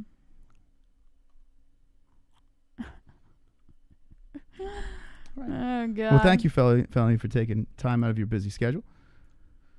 Okay, let's go to the next story. Okay, Anthony Johnson is definitely down for a Bellator light heavyweight Grand Prix. According to Simon Samano and Nolan King of MMA Junkie, Bellator president Scott Coker has made it clear that he's in the business of running tournaments, and with the promotion's featherweight Grand Prix nearing its conclusion, curiosity abounds about which division could be featured next. For months, the leading candidate has seemed to be women's flyweight, which has seen an influx of talent, including former UFC title challenger Liz Carmouche, although Coker hasn't committed publicly. Alimale McFarland has been a proponent of a 125-pound tournament, but her recent loss to the title to Juliana Velasquez could complicate matters. Enter Bellator's light heavyweight division, with Coker already considered the best in the world prior to being bolstered in a big way in 2020. First, the promotion signed Corey Anderson after he left the UFC earlier this year. Then, most recently this month, former UFC title challengers Anthony Johnson and Yoel Romero joined a division that already included the likes of champion Vadim Nemkov, Ryan Bader, Phil Davis, and Lyoto Machida.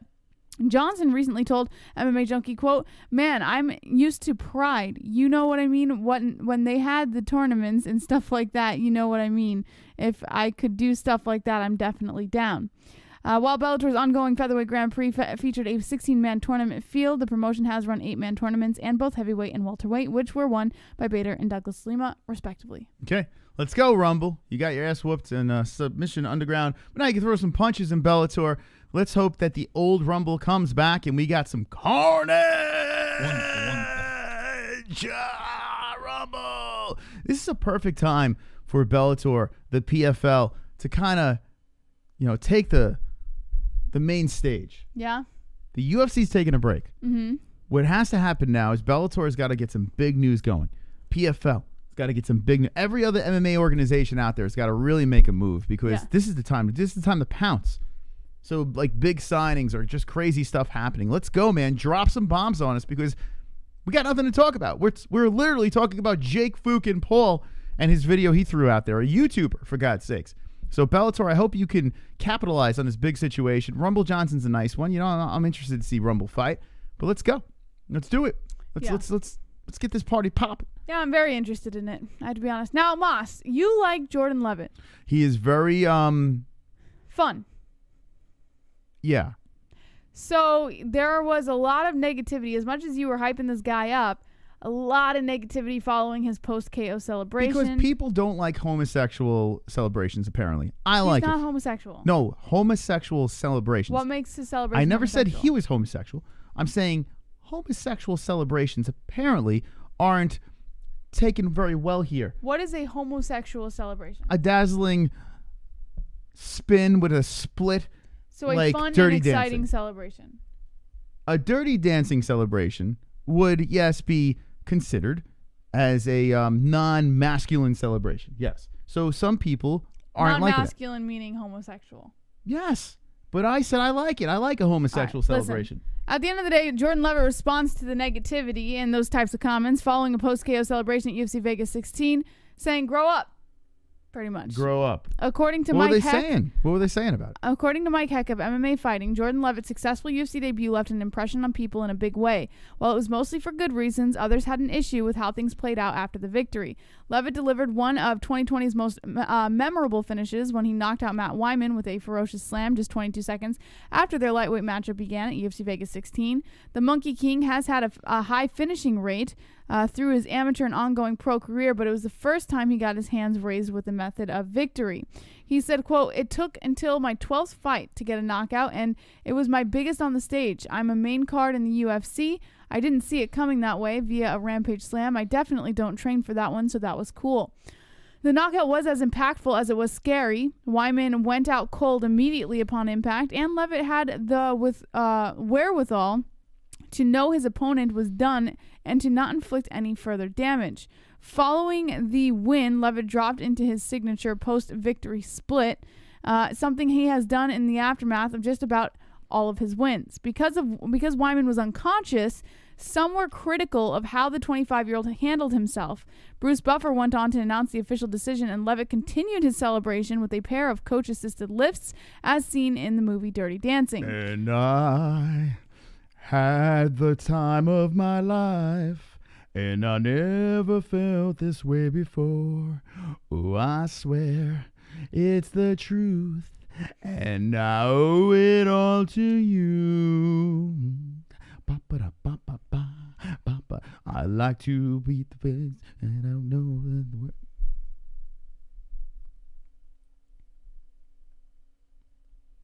Okay. So he said, so it's like you're the bad guy, and I'm like, this is an ugly sport. I was upset by the way I won, but literally there are many more brutal knockouts than that all the time, and people cheer for it. So it's like your boos mean nothing. I see what makes you cheer kind of thing. It was hard for me, not as hard for me as it was for Matt or his wife, but I waited for him to wake up before I did the Dirty Dancing lift. The reason I did it twice is because Bruce Buffer was like, come on, I missed it. You have to do it. And when Bruce Buffer asks you something, I was like, all right, Bruce, I've been wanting to talk to you since I was 14. This lift's for you. But I understand that the way it was cut, it seemed tasteless. But in reality, if you've been watching the sport for longer than 24 hours, you see some pretty distasteful things. I'm sorry if I offended people, but also grow up. I didn't know exactly what to say. I just said, I'm sorry. And he explained because I was sorry. I was sorry that I won that way. And she was very composed. And she said, this is the fight game. It happens, which kind of made me feel worse. She was cool about it when I'm not cool with it. I just said I was sorry. I said, your husband is a good man. I'm not sure if she reached out to hug me or I reached out to hug her, but I went back in the cage. But I said I was sorry. I didn't know what to say. I didn't know what I should say. It was just an emotional night in the UFC Apex for Levitt at UFC Vegas 16. It was an emotional build to the fight as well. The Syndicate MMA standout was ready for all comers ahead of his Octagon debut. When he received the contract, Levitt saw the second name on it and admitted that it was something that came full circle for him as a martial artist. All right, Jordan Levitt. Hey, at least we're talking about him. But come on, who cares? Like, for real, it was he smashed. It's not the style of his celebration. It's the fact that he celebrated after the way he knocked out Wyman. People thought it was tasteless. Oh, but man. Get over it. People don't realize that he waited for Wyman to wake up and be conscious before he celebrated that way. It's the same knuckleheads that don't like when in football they celebrate, they do a little dance in football. Who cares? Oh, it's unsportsmanlike. So what if he's dead on the canvas? He's fine. Just scoop him off the canvas and let the dude do dirty dancing, for God's sakes. Excessive. It's too excessive during 2020, man. You can't be doing that. You can't be excessively celebrating. It's just bullying, and it's just not fair, Jesse. Someone said that about me during the points game. Yeah. Yeah, about how I handle the points game. Are you excessively celebrating, Jesse? Yeah, it's unsportsmanlike. Yeah, I've heard. I've seen screenshots. It's so stupid, man. Like Someone just was let them going celebrate. nuts. Well, you're a little obnoxious, Jesse. But it's fun. And they deserve it. You're unsportsmanlike. If you're going to enter competition with me, you better fucking expect that shit. The fuck? I'm not here to fucking lick your ass. I hope ridiculous. you win. No. Well, anyway, why does everything have to be about you, Jesse? This one's about me, Mouse. Okay, well, it's not all about you. It's about Jordan Levitt now, and I don't care about his excessive celebration. I think, listen, his opponent's fine. It looked pretty serious at the time. Jordan Levitt's excited. He doesn't know the severity of the situation. All he knows is he dumped a man on his head. It's time to party. You know? That's it. Yes. Who cares? What do you think in the chat? Walk it off, Johnny, says Eddie Machete. Heavy Mcgregor says the same Marys that took away touchdown dances. It's the same BS. Two Joint says wonderful, wonderful channel. Sean Hart, stop being silly. Cole Vick says Pitbull has a title and still fights in the tourney. Matt Stone TBH isn't here to toss your salad. Lodi says, oh shit. Bro, that dude has CTE now. Ah ha ha ha. Sean Biddy brother says, well, he doesn't. That's fake, but okay. I like salad, just not tossed salad, says Aunt Nicole. CKY says, I think Felony didn't want to be on the show because Dope District called him out and he doesn't like him. You think that's what it is? Dope District got his phone shut off? It's possible. Thank you. Shout out to IP2. All right. Yeah. So let's move on. And yes, if you're jumping in saying, "Hey, where's Felony Charles Bennett?"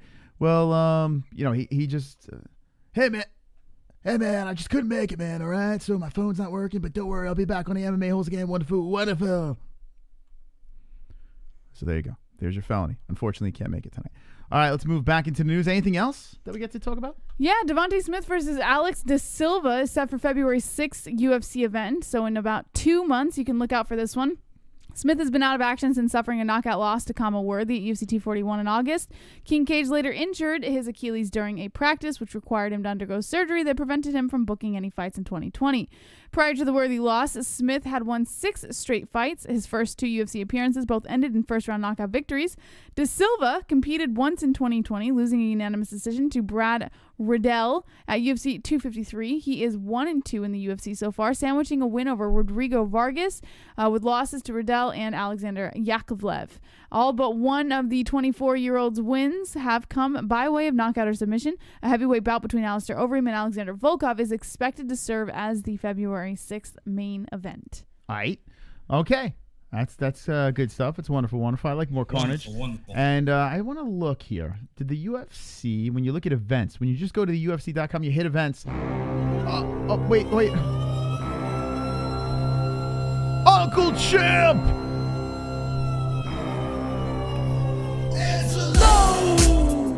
Anzalone! Michael Anzalone! He is risen! Michael Anzalone! Watch out, here he comes with the wrench friend, heart and soul of the holes, Mrs. Steely girlfriend, time out trolls. Welcome to the dead end, cock so big that you can't even comprehend. Bust and groan, making bitches moan on the timestamp throne while the chap moves stone. Hold up, save the show, for the tales will be told about Michael Anzalone. What the fuck, Felony? Merry Christmas, JBH and Moss. Thank you for giving us such wonderful, wonderful streams all year. We love you for that. That was so nice of you, Uncle Champ. Uncle Champ, I was saying a nice thing in our Instagram live about you, and I'm going to say it again. You are one of the best, man. Seriously, thank you so much for your continuous support. And I have to thank you for just being a kind heart, man. My Uncle Champ, you are wonderful, wonderful. And I hope you have a Merry Christmas, man. Thank you. All right. So Holloway versus Cater. And shout out to the immortal Michael Anzalone. Holloway versus Cater is a good fight. Yeah. It really is. That's a good way to start off the year. Yes, sir. Big, huge opportunity for Cater coming from CES. Rob Font had a nice win. Can Calvin Cater put away Max Holloway, who's very difficult to put away? Max, a former champ, arguably one of the best 145ers of all time, sitting on top of this card. You have Akhmedov versus Breeze. You got Zawada versus Amiv. You got a lot of neckbeards going on here. So this is going to be wonderful, wonderful. Wonderful. Okay, back to the news. All right. Lightweight and featherweight veteran Eric Koch is no longer on the UFC roster. Who the fuck is that guy? Is he one of the 60? He's one of the 60, Moss. According to Damon Martin and Guillermo Cruz of MMA Fighting, For real, though, who is this guy? I'll tell you. Another veteran is no longer part of the UFC roster. Eric Koch, who competed in both UFC and WEC for a total of 14 combined fights, is no longer part of the roster. His last fight took place in July 2019, so he's been off the on the shelf for the last year and a half, Moss. Oh, okay. UFC officials confirmed the news to MMA Fighting on Wednesday. It's not clear at this time if Koch was released or if his contract was completed and he was not re-signed to the promotion. Koch first made waves in the WEC, where he amassed a 3-1 record before joining the UFC after the two organizations merged together. Koch picked up back-to-back wins in the UFC, which earned him a featherweight title shot against Jose Aldo. How do you not remember this, Moss? I don't. Oh, it's Felony. Oh, shit, man. You told him to put the Skype on. Felony, you're on speaker live. I'm sorry, guys. I was doing a little shipping and shopping. I'm in Walmart stealing right now. Oh, nice. So, do you have Skype available? Can we call you, or you want us to? We'll set up for another stream. Oh yeah, y'all can call me. All right, hold on. We're gonna call you now. Hold on. I don't think I got Skype on this phone though. Okay. All right. So you know what? We'll call your phone. We'll just do a phone call quick. Okay. All right. Okay. He's All right. Christmas shopping. For those of you that hung in there, we're going to call it Felony. He's Christmas shopping. All right. He did ask me, right? He asked me to be on the show? Okay. All right. Let's give him a call. That was nice of him to call back. At least he did call back. We're all worried about him over here. We were going to send out the search party. We had to have fake felony on. Why did it say his phone was not in service? I don't know, man. God knows. That's weird, right? Yeah, maybe he ran out of his prepaid minutes. Let's see. Let's give him a call. Can I do redial?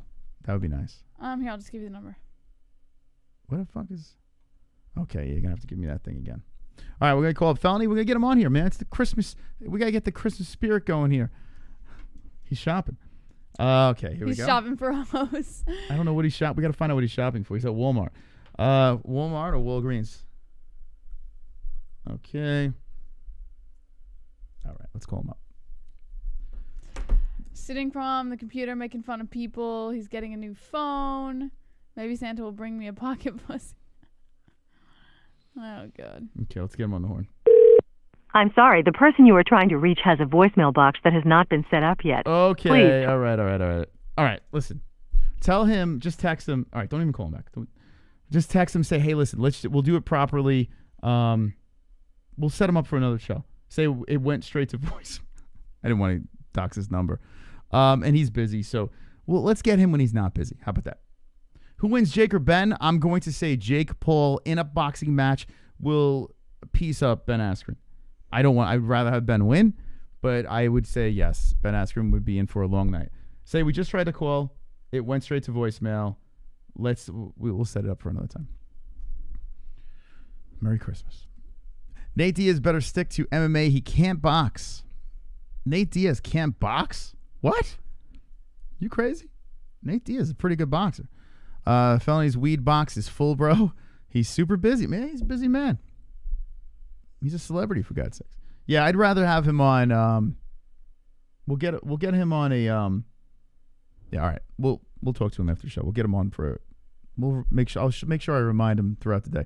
All right. So anyway, this guy is gone. I don't remember him, and he fought for a title. I don't know why I don't remember this guy. But then again, I can't remember what happened yesterday, or the day before, or this morning. Yeah, so unfortunately for Coach, he never got the opportunity to compete for UFC Gold after he suffered an injury that knocked him out of out of the bout with Aldo, and he was replaced by Frankie Edgar. Coach returned 4 months after his scheduled title fight and lost Ricardo Lamas, which knocked him out of a contention. Since that time, Coach has been hampered by injuries that kept him from competing for more than once per year between 2016 and 2019. In his final 4 fights with the promotion, Coach went 2-2, including a win over Kyle Stewart in his most recent outing.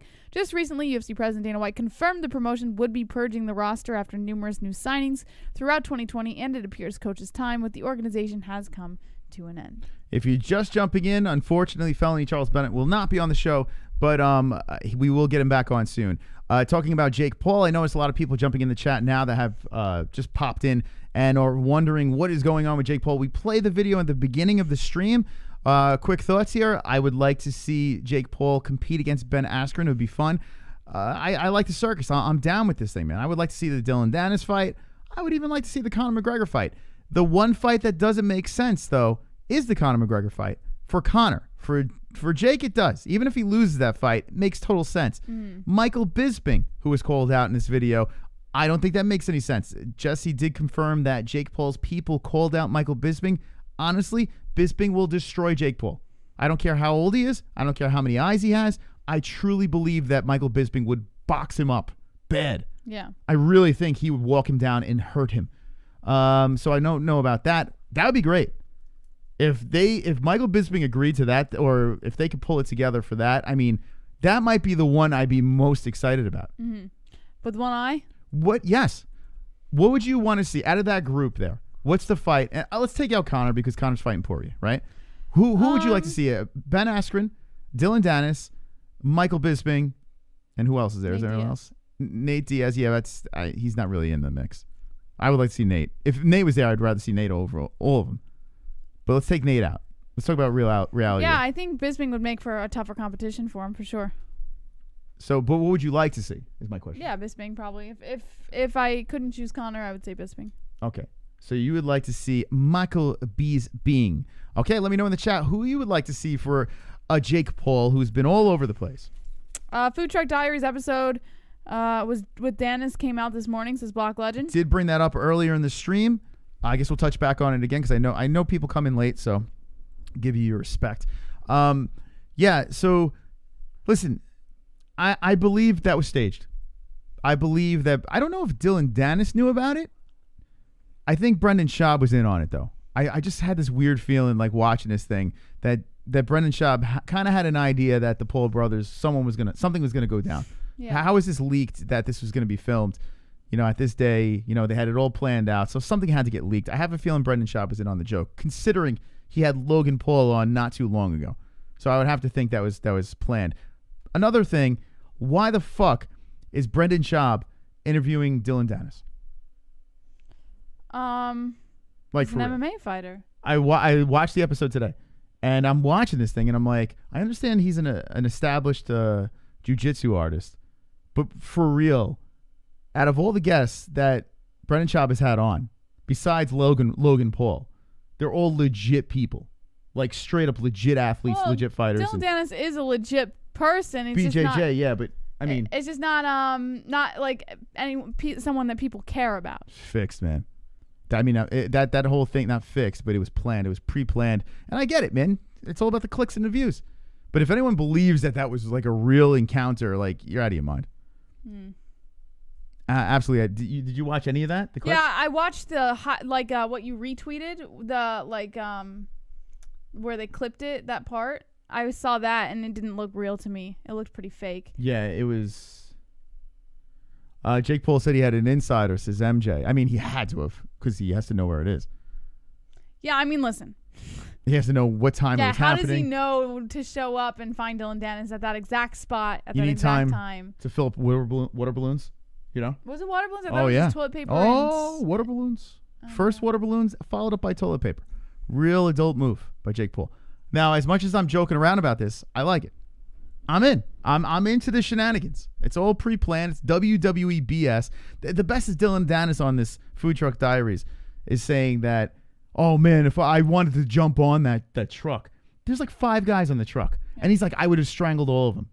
Like, little Dillon Danis is saying that he was going to just strangle out everyone in that pickup truck. He's just talking mad shit. He knows he wouldn't have. I was waiting for Brendan Schaub to be like, bro, come on. I don't care how much jiu-jitsu you know. If you're fighting 5 guys, and one of the guys that we know for a fact, Jake Paul, can actually box and is like 2 times the size of him, like, you're just going to strangle him with all his boys. What? I don't know why we're talking about this. It's so stupid. What kind of kung fu movie have you seen where the jiu-jitsu guy shows up at the party and just fucking starts armbarring everyone and just choking people out and throwing up triangles on people and heel, sweeping out the fucking foot and leg and twisting on some heels and shit and wait, come on. Wait, like Dillon Danis, what are you doing, man? Oh, I would have fucked them all up. You probably would have said the same thing. But why? I would have fucked them all up? Every dude probably would say that. No, right? I would have not. I would have said, yes, I wanted to jump on that truck and kick their ass, but what would have happened is they would have fucking shoved those water balloons straight up my ass. 5 guys on one. I could be fucking Bruce Lee, and I'm still getting my ass whooped. It is what it is. You're getting your ass kicked. And he's like, it's a street fight, this and that. Yeah, Dillon Danis in a street fight against Jake Paul, straight up, mano a mano. Dillon Danis wins. He wins that fight because he will drag him down to the ground and he would fucking twist every limb on his body and make him tap and beg for mercy. So Dillon Danis would win that. But then you mean to tell me that Dillon Danis would jump on the back of this pickup truck and take out like 5 guys. One guy has a camera the size of like 4 people's heads put together, right? All you got to do is take that camera and bash Dillon Danis over the head with the camera. You just bash him over the head with it. He's dead. You're killing him. And here's Dillon Danis. I'm going to take everyone out with the big fucking camera that I could bash over your fucking head. Picture this. Dillon Danis jumps for you, Jesse, right? I take the camera and I go, ha-ta! Ha-ha! Dillon Danis is a pancake. He's like a fucking water bug smashed on the ground. What is he doing?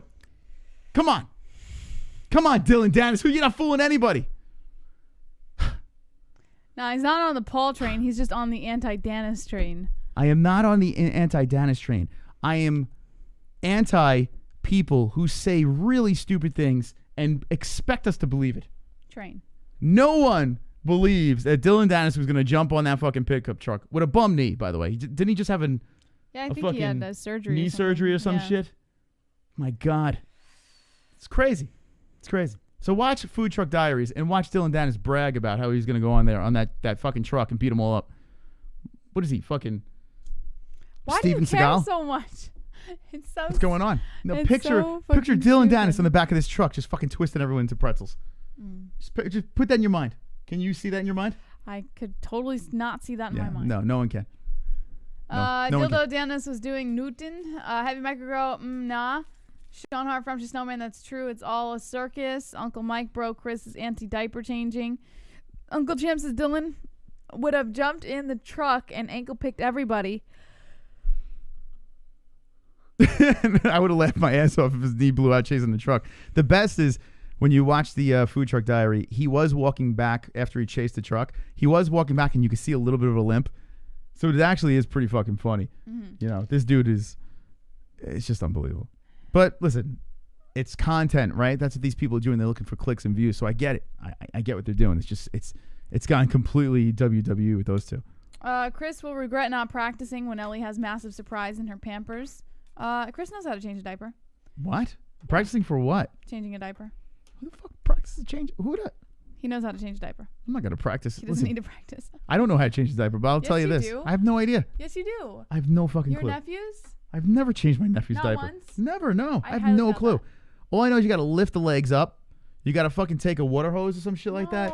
And you blast all this shit out of their ass, right? I was just over here trying to fucking like defend you and make you Right? not sound like an idiot, and you're You making yourself crank sound like an idiot. the hose out of a fire truck and you go, right? You blast it in her ass. You spread the cheeks and you just blast all that shit out. And then you slap the diaper on, no? 2 joints, I revoke my comment. I'm sorry. That's what you do, right? Merry Christmas. Practice. Practice with baby Ruth and a chocolate shake. You'll learn on the go, Moss. That's right. Uncle Champ. A real man just learns. Right? What do? You zip tie the legs? No. You hang them up from a meat hook? You grab the legs and you lift them up and you scoop with the old diaper, whatever's in there, as much as you can get. Yeah. Scoop it up, right? Then what happens? And then you're gonna have to like close the diaper, and And then you you gotta gotta- take the wipes. You gotta clean them up. Okay. And you gotta clean them good so there's no infections. And then if they need powder or diaper cream if they're prone to rashes or whatever. What if I just want to do it in the sink, right? What if the tub, right? I take the baby. I make the baby. I put a little blanket over the baby. Don't want the baby to get cold. Sometimes the baby And take a fucking hose, right? Sometimes or with the garden hose. Sometimes it's so bad that you have to put them in. That your only choice is to throw them in the tub. Like sometimes they just fucking explode you just throw 'em everywhere, in there. and you have to put them in the tub. Throw them in every time. Throw them in anytime But they that's explode. if it's like a nasty explosion. Most of the time you can. Well, we have 2 tubs, right? So we'll use one tub as the shit tub. No one can take a shower in there. That's the baby shit tub, right? You don't just So fucking that's where you wash out hose and the not clean baby it. down in the tub, no? All right. Thank you for bringing that up. Now I'm going to think about that. My plan of attack. Oh God, I'll show him. How many babies have you changed? My niece. I used to change her diapers all the time. How many times? You could probably count on one hand. No, I used to change her diapers every time we watched her, and we would watch her like 3 or 4 times a week. Shit, a lot, huh? Every well, time? babies poop a lot. It's a lot of poop. It's a lot of poop. Thankfully, my baby won't poop. My baby will be like a miracle. The food will go in, nothing comes out, and it's going to be a special occasion. All right, let's move on. What else? What other kind of news do we have? One more. Jessica Andrade is open to Zhang Weili, Amanda Nunes title fights after challenging Valentina Shevchenko. Should I do a racist Asian accent with my mouth over Zhang's face? No. Okay. According to Guilherme Cruz of MMA Fighting, Jessica Andrade is aiming to become the second woman to win titles in 2 different weight classes in the UFC, but she won't stop there. The former UFC strawweight champion had a short reign at 115 pounds, but instantly entered the title picture at flyweight with a first-round knockout over Caitlin Chukagian. Bate Estaca is expected to challenge Valentina Shevchenko for the throne in 2021, a matchup she's dreamed about in the past.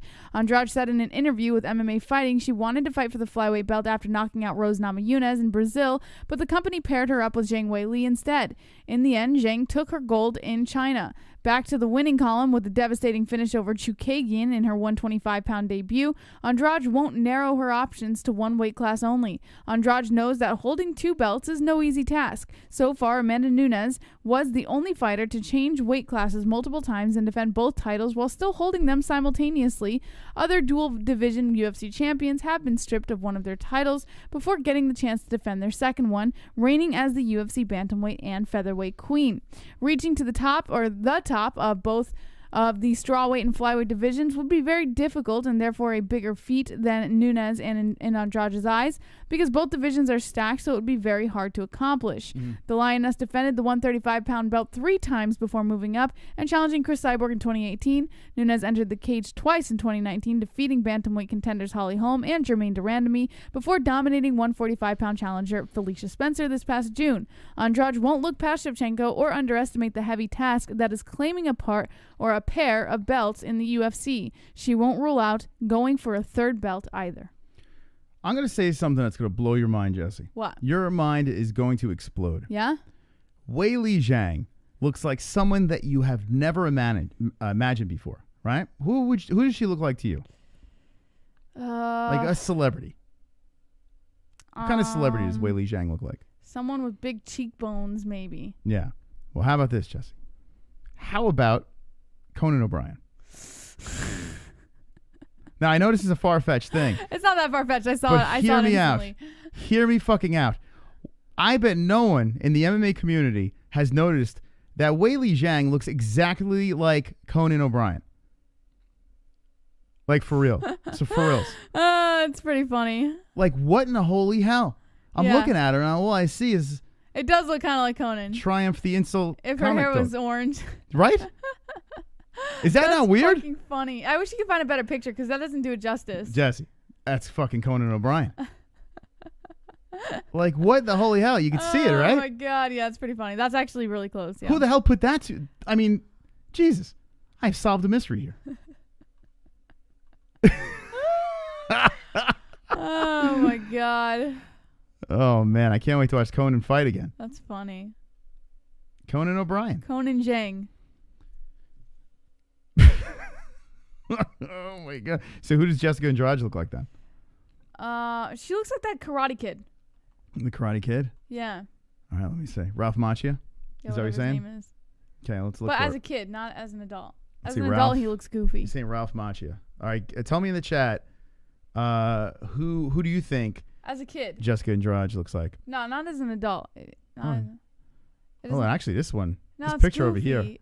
Yeah, you know what? It's kind not of. bad because she's like, no, you want me another one? Yeah, I guess that works. All right, hold on a second. Ralph Macchio. This is a recent Ralph Macchio. Oh, let's do this. I don't know if it's as good as my Conan O'Brien, but it'll do. Okay, Ralph Macchio. Yeah, you the should have done legend. one when he was a kid. It's still funny. It still works. Every time you see Weili Zhang, though, you're going to see Conan O'Brien. I'm going to fuck with you. I know, You're so same. messed. You're Yeah. so messed up now. Yeah, that was pretty funny. I want to throw something at you guys. I know this has nothing to do with what we're talking about now, but I was thinking about this when I was in the shower. I do a lot of thinking in the shower. Jesse hears on a regular, I have an idea, echoing from the shower. How much does that happen? Every single night that you take a shower. Every time I take a shower, Jesse hears an echoey sound, I have an idea. Or I just thought of something. I just thought of something. I get these random Or, I fucking got thoughts. Okay. We were talking about what is next for Sean O'Malley. Mhm. We mentioned a bunch of names here, and we threw them out there, but we never matched these two together, okay? And I'm going to say something here, and I guarantee you're going to like this fight for Sean O'Malley. You ready for this, Jesse? All right. Who would you like to see Sean O'Malley fight? Off the top of your head.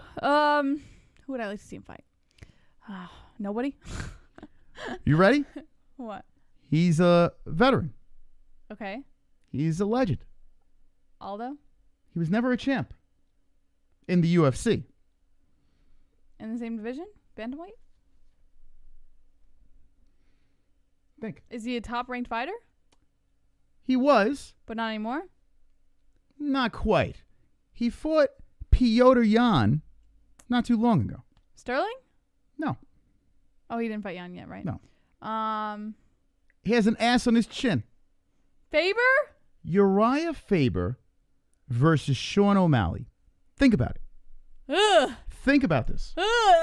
Hold on. Uriah Faber, his best days are behind him. Although he had a good first round against a Piotr Jan, right? He actually looked pretty decent, and then he got completely destroyed. Okay. A Faber versus O'Malley makes sense for both guys. Why? First of all, Faber will get a payday, right? Sean O'Malley will be on a card. He has some sort of mojo where people want to watch. He's got a following. Yeah. And people would be interested in that fight if Faber still wants to compete. And he says he is back, I mean, for a couple of fights, not many. Why not fight a guy like Sean O'Malley? He lost. He's not fighting for a belt anytime soon. The TJ fight's probably not going to happen. Faber, O'Malley. Now, if O'Malley beats Faber, he beats a legend, right? And that kind of legend. Yeah, So but it doesn't matter. All he has to do is win a known fight, a notable fight, and that would be a significant Chito Vera win. was notable. Yeah, but he lost. So what I'm saying is this: how do you, if you're your O'Malley fan, right? How do you get him back on track quickly? You fight a Uriah Faber. Makes sense. Or a Dillashaw. You can't make him fight Dillashaw. I did mention that the last stream, and honestly, Makes sense for Dillashaw. it doesn't make sense for Dillashaw. Honestly, Dillashaw's older. He wants to fight the top guys again. He's all down But for you that. can't just come in off of a 2-year suspension for steroids and Yeah, you can. expect that you can get the top guys. What Jon Jones did. But Jon Jones is the GOAT. TJ Dillashaw's will not get GOAT. he's an older fighter. He's going to get the top guys. And I would like to see TJ versus O'Malley, but realistically, fight. it's not going to happen. Sugar Sean O'Malley versus Uriah Faber is the fight to make. I was thinking about it. My little dick was fluttering around the shower, and I was like, wow, Little Mystic, that's not bad. I want to see that. I'm all in. Little Mystic was talking to you? Think about it. And like Uncle Champ said, that's a tough fight for O'Malley. It's not a layup in any way. It's not a layup.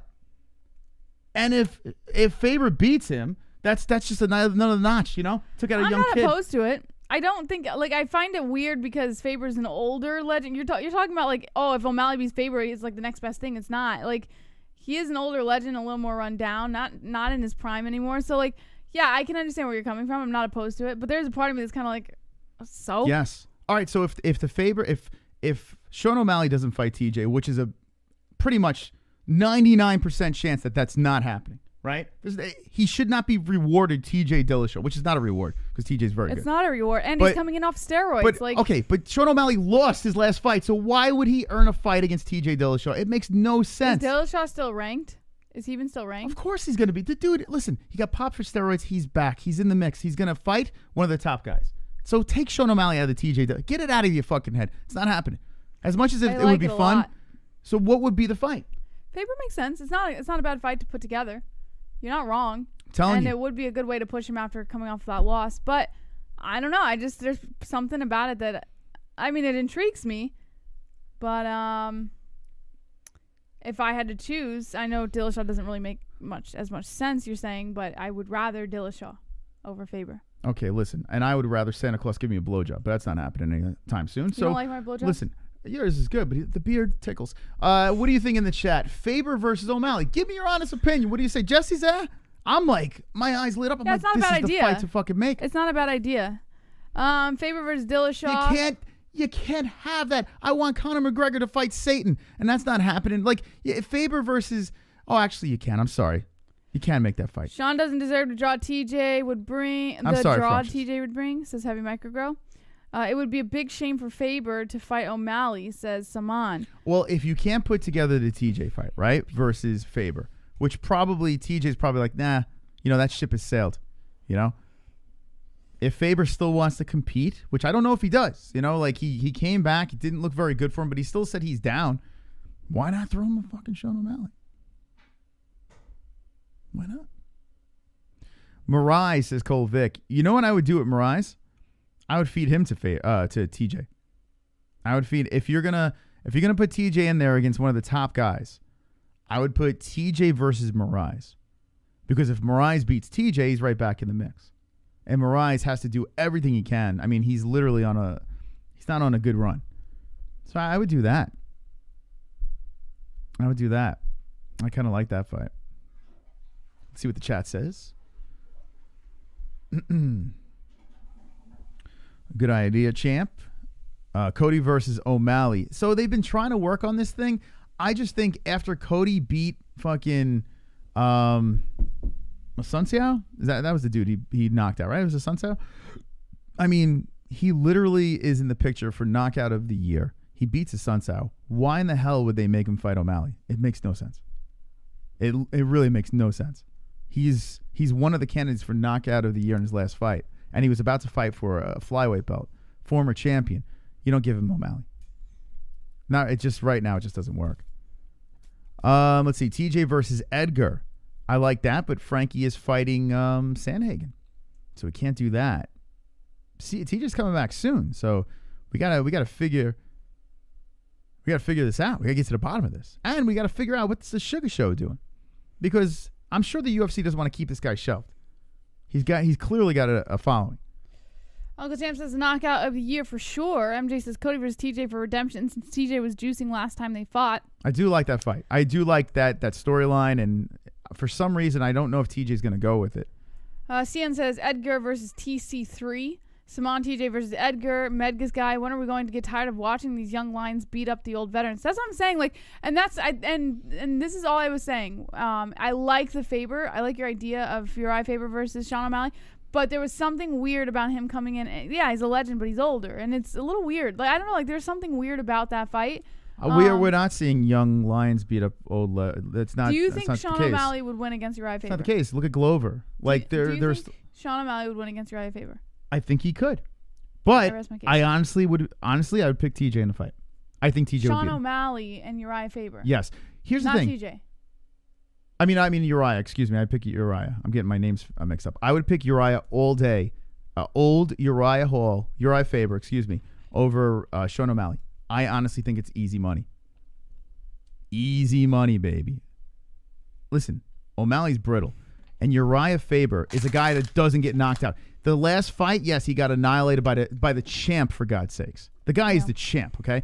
Before that, Uriah is not the type of guy that's going to get fucking rolled over. That's not Uriah. Even if he loses a fight and doesn't look good, the dude's not getting knocked out.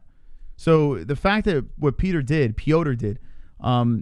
that's impressive, but that is Piotr Jan. And you put Jan over O'Malley, I mean, there's Sugar right now, to me, cannot fight Jan. He can't fight Aljo. I even think Dominic Cruz, a guy like Dominic Cruz, would be a problem for him. I think Moraes would be a problem for him, even though his chin is, I don't know, man. He might beat Moraes. Moraes' chin is fucking done. But still, I might still go with Moraes. So I think Faber would take out Sugar. You think Sugar would beat Faber? I think he would have a good chance of beating Faber. Yeah. My goodness, how? Knock him out? No. I think he'll probably go decision. I think Faber's still good, and I think Faber would still push him the distance, but I think it would be in favor of Sean O'Malley. I don't think so. Man, that's crazy. So now we have to make this fight. The UFC has to put Faber versus O'Malley. Clearly, we're split. I don't understand how Faber wouldn't lose. I think Faber beats him. I think O'Malley can, especially like wrestling him apart and stuff. I think he can wear Faber down for sure. Man, this is crazy. It's not the same Faber anymore, Moss. I know it's not, but still, he looked very good against Yannick, and then he got caught, and it was a little messy. But he did lose to the champ. You know what I'm saying? Uncle Champ says it would go to a decision. Simon TJ versus Aldo was a fucking awesome fight. MJ says Sugar couldn't even strike without hurting himself. Eddie says I think O'Malley could beat Cody too, but then again, F Cody's on it. I feel he could beat O'Malley too. BJ Penn versus O'Malley. Cody Garbrandt or O'Malley, who wins? Cody he's been japped. Yeah, he doesn't have. I said on Twitter, I was like, for as thick as his neck is, it doesn't really support his chin too much. You ready for this? I can't believe I'm gonna say this. I would probably say O'Malley. Cody Garbrandt wins. I don't think so. Cody Garbrandt wins. Garbrandt's a good striker though. He's a pretty decent striker. I think Garbrandt could knock his head to the moon. I really do. And Garbrandt, his last fight, he looked Has O'Malley ever been knocked out? More polished. He wasn't like. He's never been knocked out. O'Malley? Yeah, he's never been knocked out. I mean, he has like 4 fights. I don't. Yeah, no, he doesn't. Yeah, he's got like 4 fights in the UFC. Oh, in the UFC. Yeah. Yeah, no, I don't think he's ever been knocked out. O'Malley's good. He's very talented here. It's just tough because he's a fragile man. 2 fights in the UFC. One, he was on the ground. His legs he's got deer legs. Yeah. Like if you really fuck with those legs, he's just gonna crumble. Could you imagine? Could you imagine Sean O'Malley and Jose Aldo? You imagine what Aldo would do to Sean O'Malley's legs? Could you imagine? Aldo would fucking chop him down like a tree. Sean would break in half from an Aldo leg kick. Yeah. Could you imagine that? No. I couldn't imagine that fight being put together at all. You think O'Malley beats Aldo? No, I couldn't imagine that fight happening. Yeah, I could imagine Aldo breaking down O'Malley. But I couldn't imagine the fight happening. Man, oh man. That's Why what you got to go Aldo for. give him the time of the day? Listen, O'Malley's like, I was on the O'Malley train and I fell off very quick when I saw how he handled that last loss. And I'm not one to fall off of trains. I'm actually a very loyal person to a lot of my fighters, but this one, he's not as fucking all he's cracked up to be quite honest. I think Sean O'Malley's still very young and he has a lot of potential. I do think he has potential, but you got to pump the brakes now. We need to see more from Sean O'Malley, and hopefully mentally he could pull it together. His body stays together. He's got the striking. Yeah. The guy's a smooth striker. And his grappling apparently is pretty decent. So we'll see. Like, we have to baby steps here. You throw Uriah Faber at him. It's not baby steps anymore, but he's older. He's a lot older. So if you're going to fight Uriah, now's the time to fight him, right? Mm-hmm. I think that's the fight to make. Unless you fight a nobody. You fight some schlep out of the contender series or something. Yeah, like I'm that. down for the Faber O'Malley fight. Because I can't think of anyone off the top of my head that is an unranked guy that you can put in there, and it's the name power that puts O'Malley back in a picture, some sort of ranking picture. And that's what the UFC is going to want to do, you know? All right. Yes, sir. Are we done with the news? Yes. Okay, we are done with the news, and Christmas is 2 days away. Tomorrow is Christmas Eve. We will be opening up our gifts from you, the people, tomorrow night while Jesse makes some supper. No, I'm not making dinner. I'm prepping dinner. Prep some supper. So that will be happening. Phone stream tomorrow, intimate stream. If you don't like intimate streams, then we'll see you Saturday night. Will be Fook off Saturday. Christmas we are taking off. Thank you again. Merry Christmas to you all that we are not going to see tomorrow night. We appreciate your support. Thank you for the likes. You have the Christmas spirit. The other people are a bunch of Grinches and can die for all I care. Trying to think if there's anything else to say. Thank you to the donators tonight. Thank you to everyone who's been here for 4 years strong, going on 5 now. 5 years. Yeah? Is that not weird? Well, we're in our 5th year, yeah. My God. 5 years. How's the MMA-HOLES pension plan? Not looking good. No? But we'll make it. We might have to go back again. Remember the days where the MMA-HOLES had a bunch of commercials and everyone's like, what is everything a commercial? We're like, let's get rid of those commercials. Well, 2021, we're getting them back because we need to eat. Thank you for joining us. We'll see you tomorrow night. You are all wonderful, wonderful. Yeah. And JBH, you know what to do. Say those magical All words. right, guys. Like Ma said, we'll be live again tomorrow night or tomorrow evening, so make sure you just check. I don't have a time for you, so whenever it happens, it happens. Make sure you guys check it. Yes. Don't be an a-hole. Merry Christmas. Be an MMA-hole. Ooh.